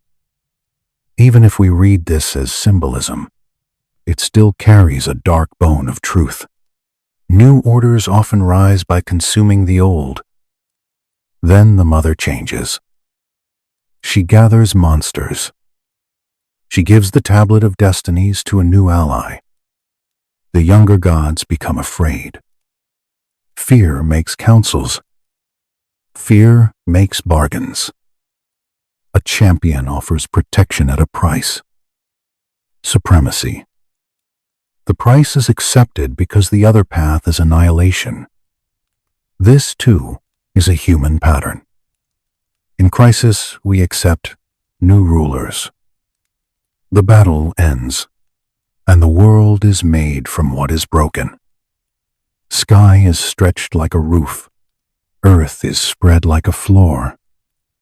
Rivers run. Mountains rise. A calendar begins. Lights are assigned their courses. Order arrives, but it arrives carrying the memory of violence. It is like a city built on flood layers. Even when the streets are calm, the ground remembers. Now imagine the Anunnaki inside that ordered world, not as distant mist, but as a bureaucracy, a court, a household. They need houses. They need food. They need rest. They need servants. In the Atrahasis tradition, the gods do work, digging channels, shaping riverbeds, laying out the bones of irrigation, making the land suitable for settled life. For a long time it continues. The story is specific about the burden. The burden is excessive. The work is heavy. The trouble is much. Then the workers rebel. They burn their tools. They gather at night. They surround the house of the commander. For a moment, even a god is trapped behind a door. The solution is the making of humanity. Clay mixed with divine blood. A creature designed to carry the yoke. This is where the story becomes most unsettling, because it places our origin inside someone else's need. It makes us a tool. It makes us a replacement. It makes our first purpose labor. Even if you take the story as allegory, it still speaks. It speaks about how systems defend themselves. When a workforce refuses, power looks for a cheaper workforce. When a burden becomes unbearable, authority tries to move the burden, not remove it. In that pattern, you can feel the long shadow of empires.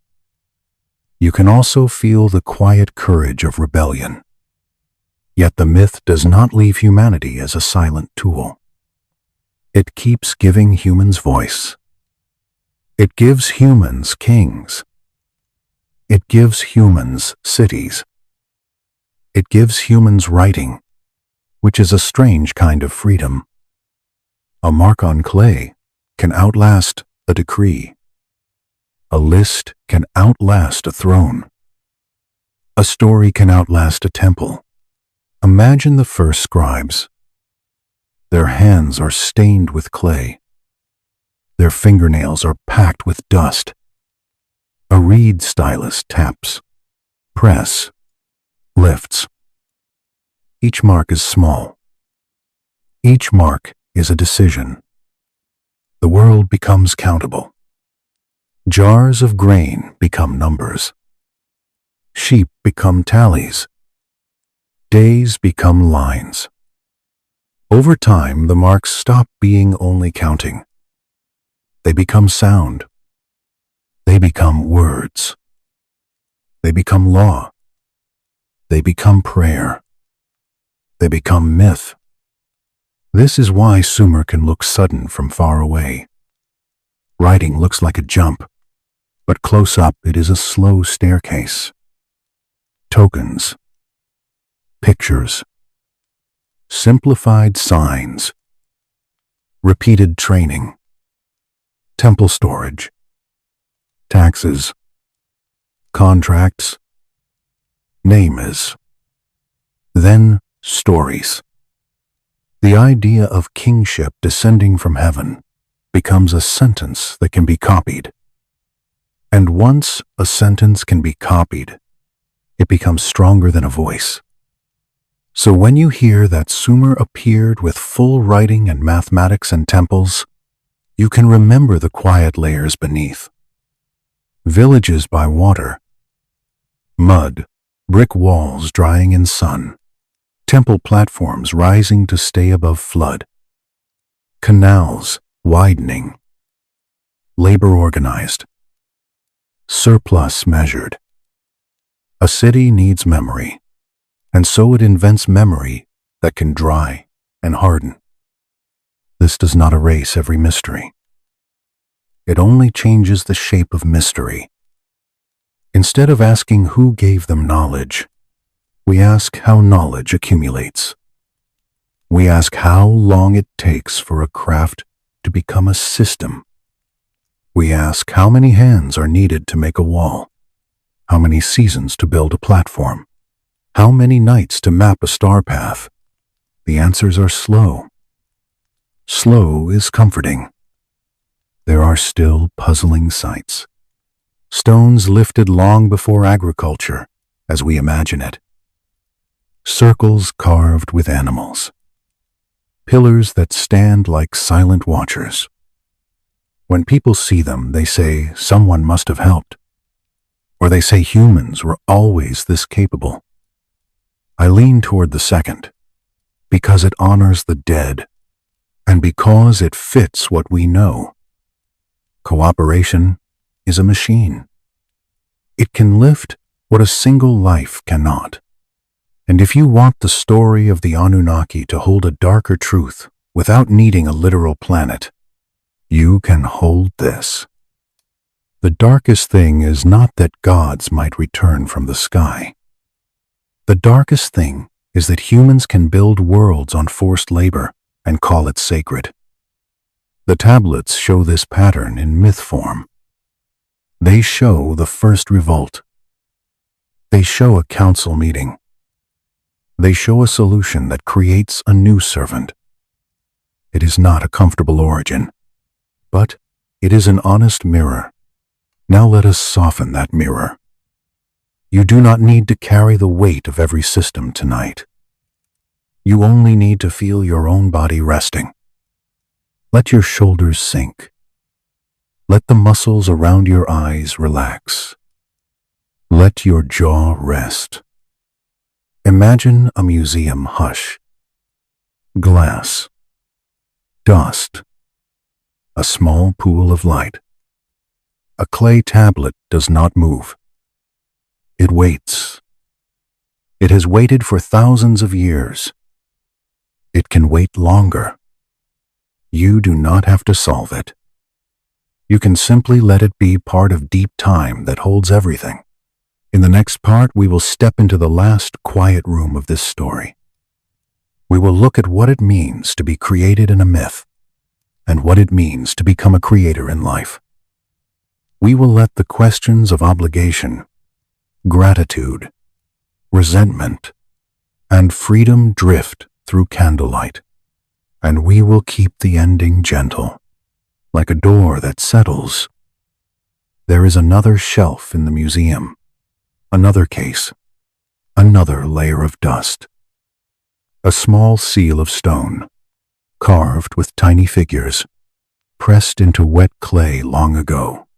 Some people look at such seals and insist they see a map of the solar system, a center, many dots, a pattern that feels familiar. Other scholars say it is a star with decorations, a common motif, not a diagram at all. Both sides look at the same small carving. Both sides feel certain. This is another quiet lesson of deep time. Our eyes do not only see, our eyes interpret. And there is the matter of numbers. The sexagesimal system. 60 in a minute. 60 minutes in an hour. 360 degrees in a circle. When you think about it, it is almost like a fingerprint left on everything that measures time and turning. People ask why 60. They ask why not 10? The calm answer is that 60 divides easily, and division is practical when you must share bread and land. Another calm answer is that the sky itself offers repeating cycles, and humans love to bind their lives to a clock that feels larger than hunger. Then there is the slow wobble of the world, the precession of the equinoxes, a cycle that takes longer than any one life.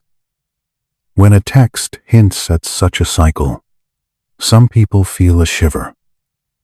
They say no one could know this without instruments beyond bronze.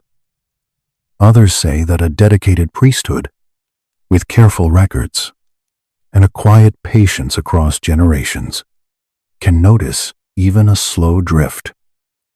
Both possibilities place human attention at the center. One imagines borrowed knowledge. The other imagines accumulated observation. In either case, the feeling is the same.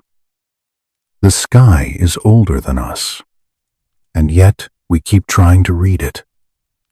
This is where the story becomes gentle again, because it returns to the human scale. A person sits on a roof at night.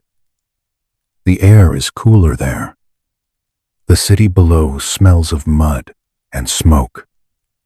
A thin line of river sound moves in the dark. A watcher counts. A watcher scratches marks on clay. The next watcher learns the pattern. A third watcher corrects it. A fourth watcher copies the tablet so it will not crumble into silence. No single watcher sees the full cycle, but the line of watchers does. When people talk about gods descending from heaven, it can mean many things. It can mean that authority feels like it comes from above. It can mean that the sky is the one place no ruler can conquer. So power borrows the sky to make itself sacred. It can mean that knowledge arrives from outside, from migrants, from traders, from strangers with different tools. And the local mind turns the stranger into a god to explain the shock of change. It can also mean what it says in a literal way, if you like to hold that possibility softly. A descent, a visitation, a transfer. The myth does not force one reading. It offers a bridge, and each listener chooses how far to walk. Some thinkers speak of archetypes, patterns that repeat because the human mind repeats. A flood, a council, a betrayal, a dragon, a hero, a new order made from broken old order. These patterns show up again and again, not because the same event happened everywhere, but because the same fears happen everywhere. The fear of chaos, the fear of noise, the fear of losing rest, the fear that the world might end and begin again without asking permission. And there is always labor. Even in heaven, there is labor. In the Atrahasis story, the labor is so heavy that the very gods burn their tools. That image is so quiet and so sharp. Tools in a fire, a refusal, a demand. It sounds like history. It sounds like every time a worker has looked at a burden and said no more. If the Anunnaki are real in your imagination, then they are rulers who had to bargain with their workers. If the Anunnaki are symbolic, then they are a way to speak about rulers in general. Either way, the myth teaches something calm and dark. No system is eternal. Even a divine system has friction. Even a cosmic order can be threatened by exhaustion. And then comes the decision that makes humanity clay and blood, earth and a piece of the divine. It is an origin that contains both dignity and discomfort. Dignity, because it says you matter enough to be made with intention. Discomfort, because it says you were made for someone else's purpose. When you hold those two feelings at the same time, something interesting happens. You start to see why these myths endure. They hold a truth about being alive.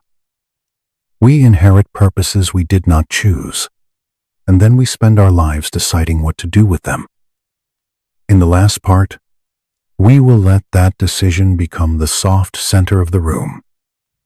Not a debate, not a battle, a simple, quiet turning. A created being learning to become free, one slow breath at a time. The candle flame leans, then straightens. The room feels smaller now, in a good way, like a shelter you can trust. Outside, the night keeps moving, but in here the story slows down until you can feel each word land, then fade.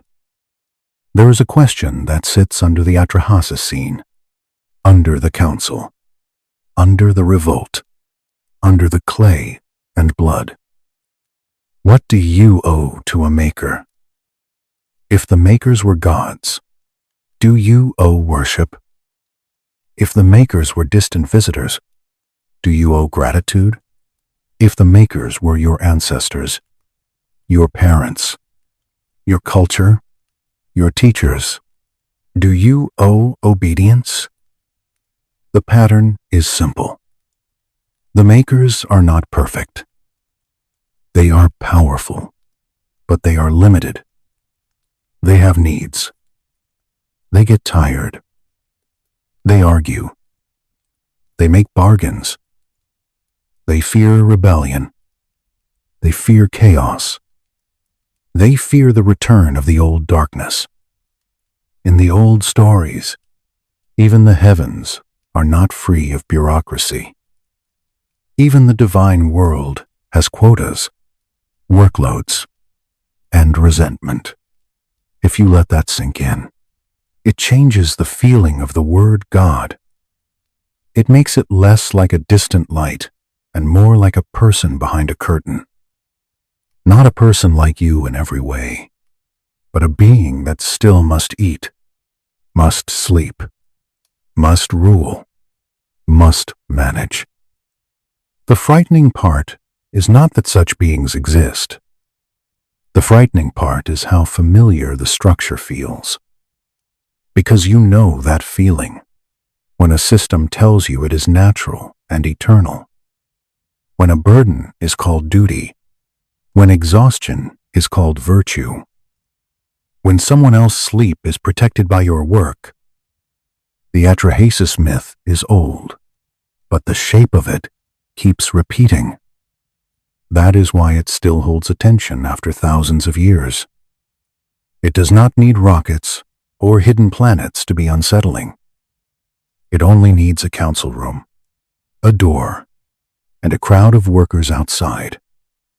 And yet, the myth also holds something kind. It holds the possibility that a created being can become more than a tool. The first humans in the story are made for labor, but later, humans build cities, write laws, sing hymns, argue with kings, make contracts, record debts, and also record dreams. They start as hands. They become voices. This is where the clay matters. Clay is soft at first.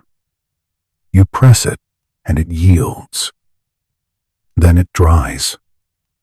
It holds shape. It becomes memory. Dust settles on it, and still the marks remain.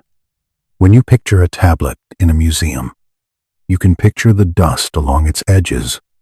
You can picture the faint scrape lines, the tiny wedges that look like bird tracks.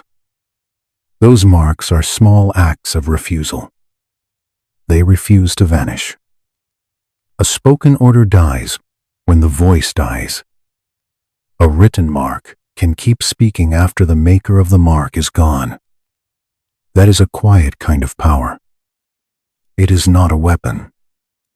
It is a candle that keeps burning long after the hands that lit it are dust. So maybe the true gift in these myths is not the idea that kingship descended from heaven. Maybe the true gift is that kingship can be written down and questioned and remembered and changed. A ruler can claim the sky. A tablet can keep a different story alive. If you want to hold the ancient astronaut reading gently, you can. It can be a dream you allow, a dream of long-lived beings who came from above, who carried knowledge like cargo, who set down tools and taught counting and measuring, who looked at a young planet and decided to shape it. You can hold that image without turning it into fear. Even in that image, the greatest lesson is not that they were mighty. The lesson is that they needed help. They needed workers. They needed a plan. They needed time. Time is the one thing that makes every power feel small. The Sumerian scribes knew this. They wrote about cycles. They wrote about long numbers. They wrote about years counted not by one life, but by many. They lived with flood and drought. They watched cities rise and shrink. They watched rulers change. They watched temples crumble and get rebuilt. Deep time was in their bones.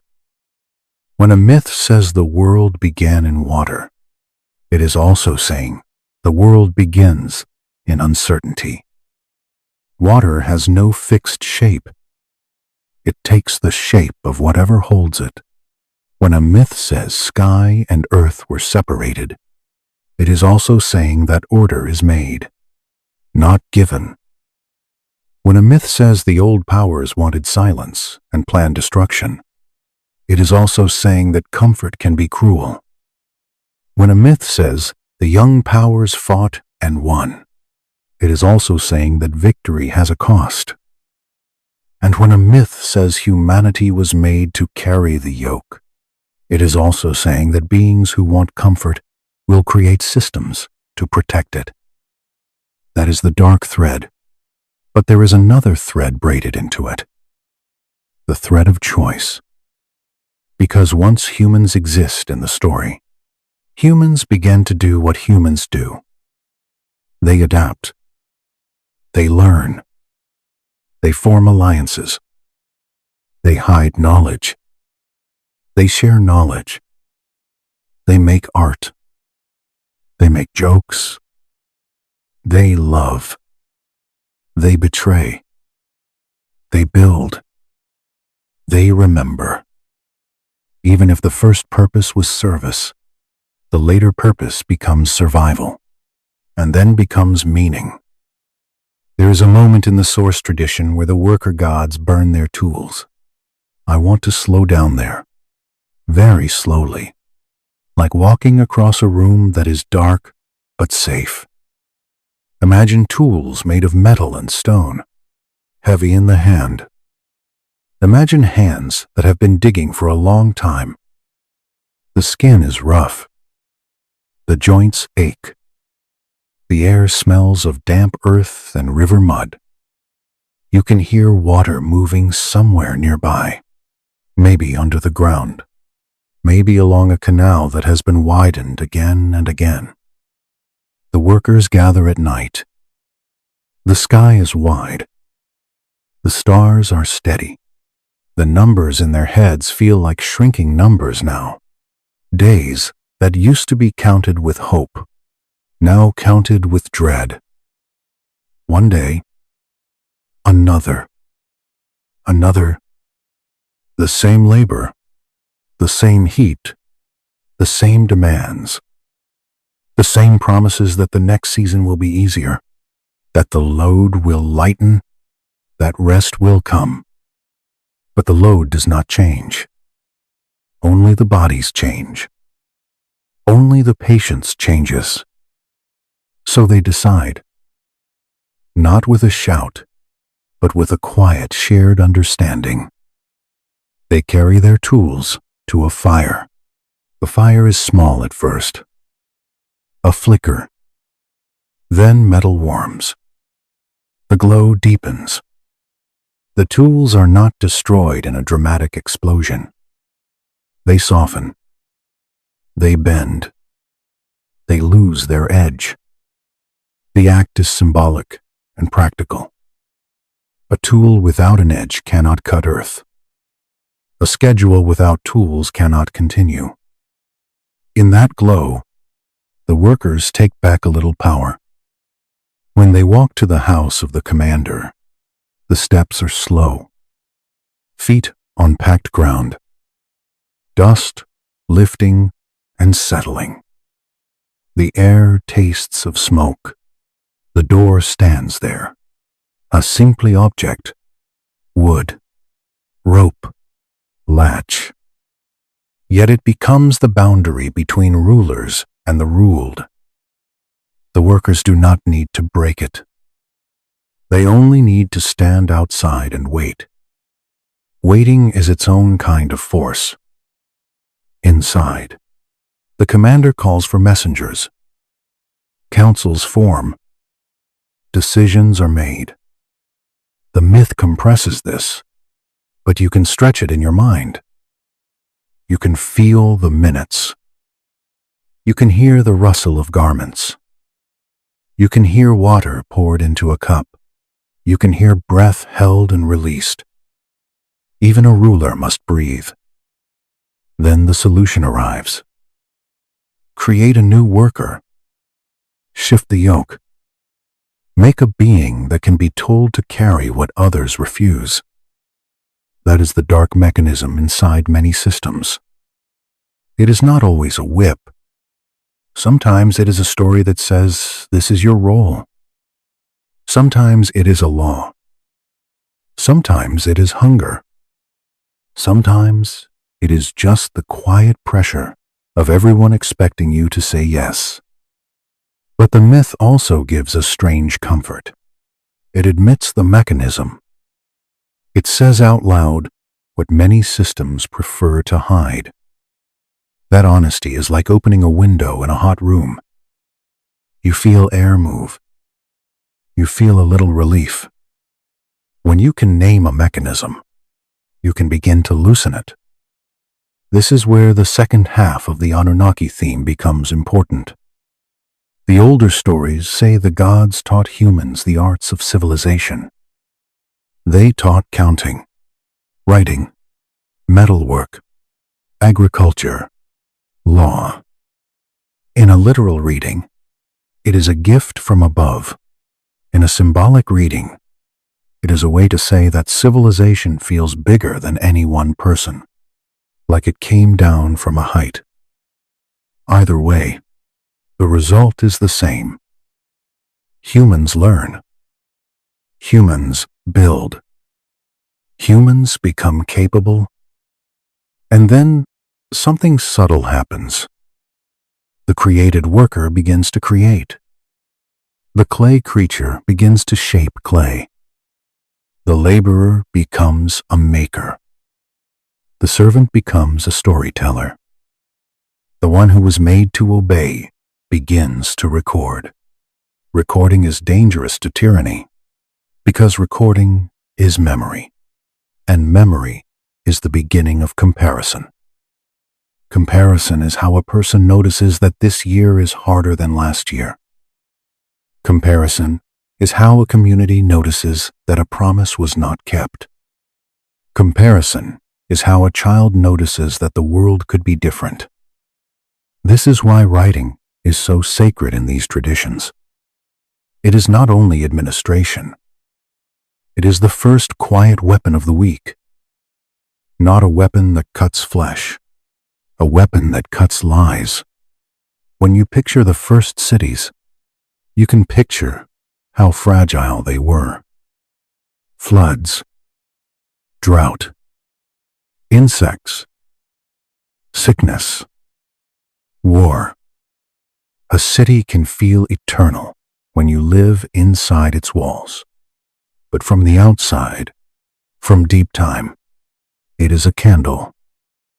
It burns bright, then it gutters, then someone lights it again. Cyclical collapse is not just an idea in modern books. It was felt by ancient people. They watched canals silt. They watched fields turn salty. They watched trade routes shift. They watched kings rise and fall. The numbers of grain in storage would shrink, then shrink again, then disappear. And still the river would keep breathing. So even the thought of the Anunnaki can be read as a way to speak about cycles. A time when kingship descends. A time when order is built. A time when labor is demanded. A time when revolt threatens. A time when a new arrangement is made. Then the cycle begins again, in a new city, with new names, with the same human bones under the skin. If you are listening for sleep, you do not need to carry the whole cycle. You can take one gentle piece. You can take the image of clay. Clay can be pressed and reshaped. That means you can be reshaped too, not by force, but by choice. You can choose to loosen your own grip on worry. You can choose to let your mind stop digging. You can choose to let your thoughts drop their tools into the fire and become soft. So let us do a small practice. Very simple. Feel the weight of your head. Feel the surface beneath you. Feel your breath moving in your chest. If your mind brings a question, let it float by like a leaf on water. You do not need to catch it. If your mind brings an image, let it fade into candlelight. Imagine one last walk, slow and safe. You walk through a museum corridor. The floor is smooth. Your footsteps are quiet. The air is cool. You pass glass cases. Inside, clay tablets rest on supports. Dust is everywhere, but it is calm dust, settled dust, the dust of time that has stopped rushing. You stop in front of one tablet. The marks are small. Wedges. Lines. The tablet is not trying to convince you of anything. It is only present. It only says, someone was here. Someone pressed this. Someone wanted it to last. That is enough. That is a kind of peace. You turn away. You let the hallway stretch. You let the lights grow softer as you move. The story stays behind you, safe in its case. You do not need to carry it in your hands. You can carry only the warmth of the fire and the quiet rhythm of the river breath. Now, as you lie here, you can let the council chamber fade. You can let the dragon and the storm chariot fade. You can let the idea of a distant planet fade. You can keep only the gentle images that help you rest. Candlelight, dust, clay, water, footsteps that slow and then stop. A museum hush that wraps around you like a blanket. If you feel the need to resolve the mystery, you can tell yourself something simple. We do not know. Some things are debated.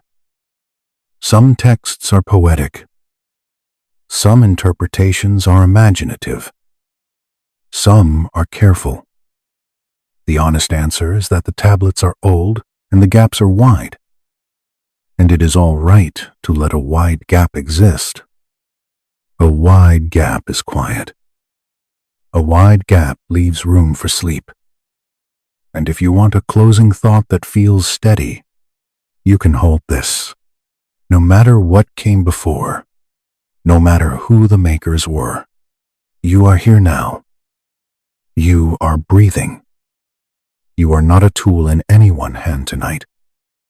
You are a living person in a quiet room, listening to a story by firelight. Whatever purposes were handed down through time, you can choose softness right now. You can choose rest. So let your breathing slow.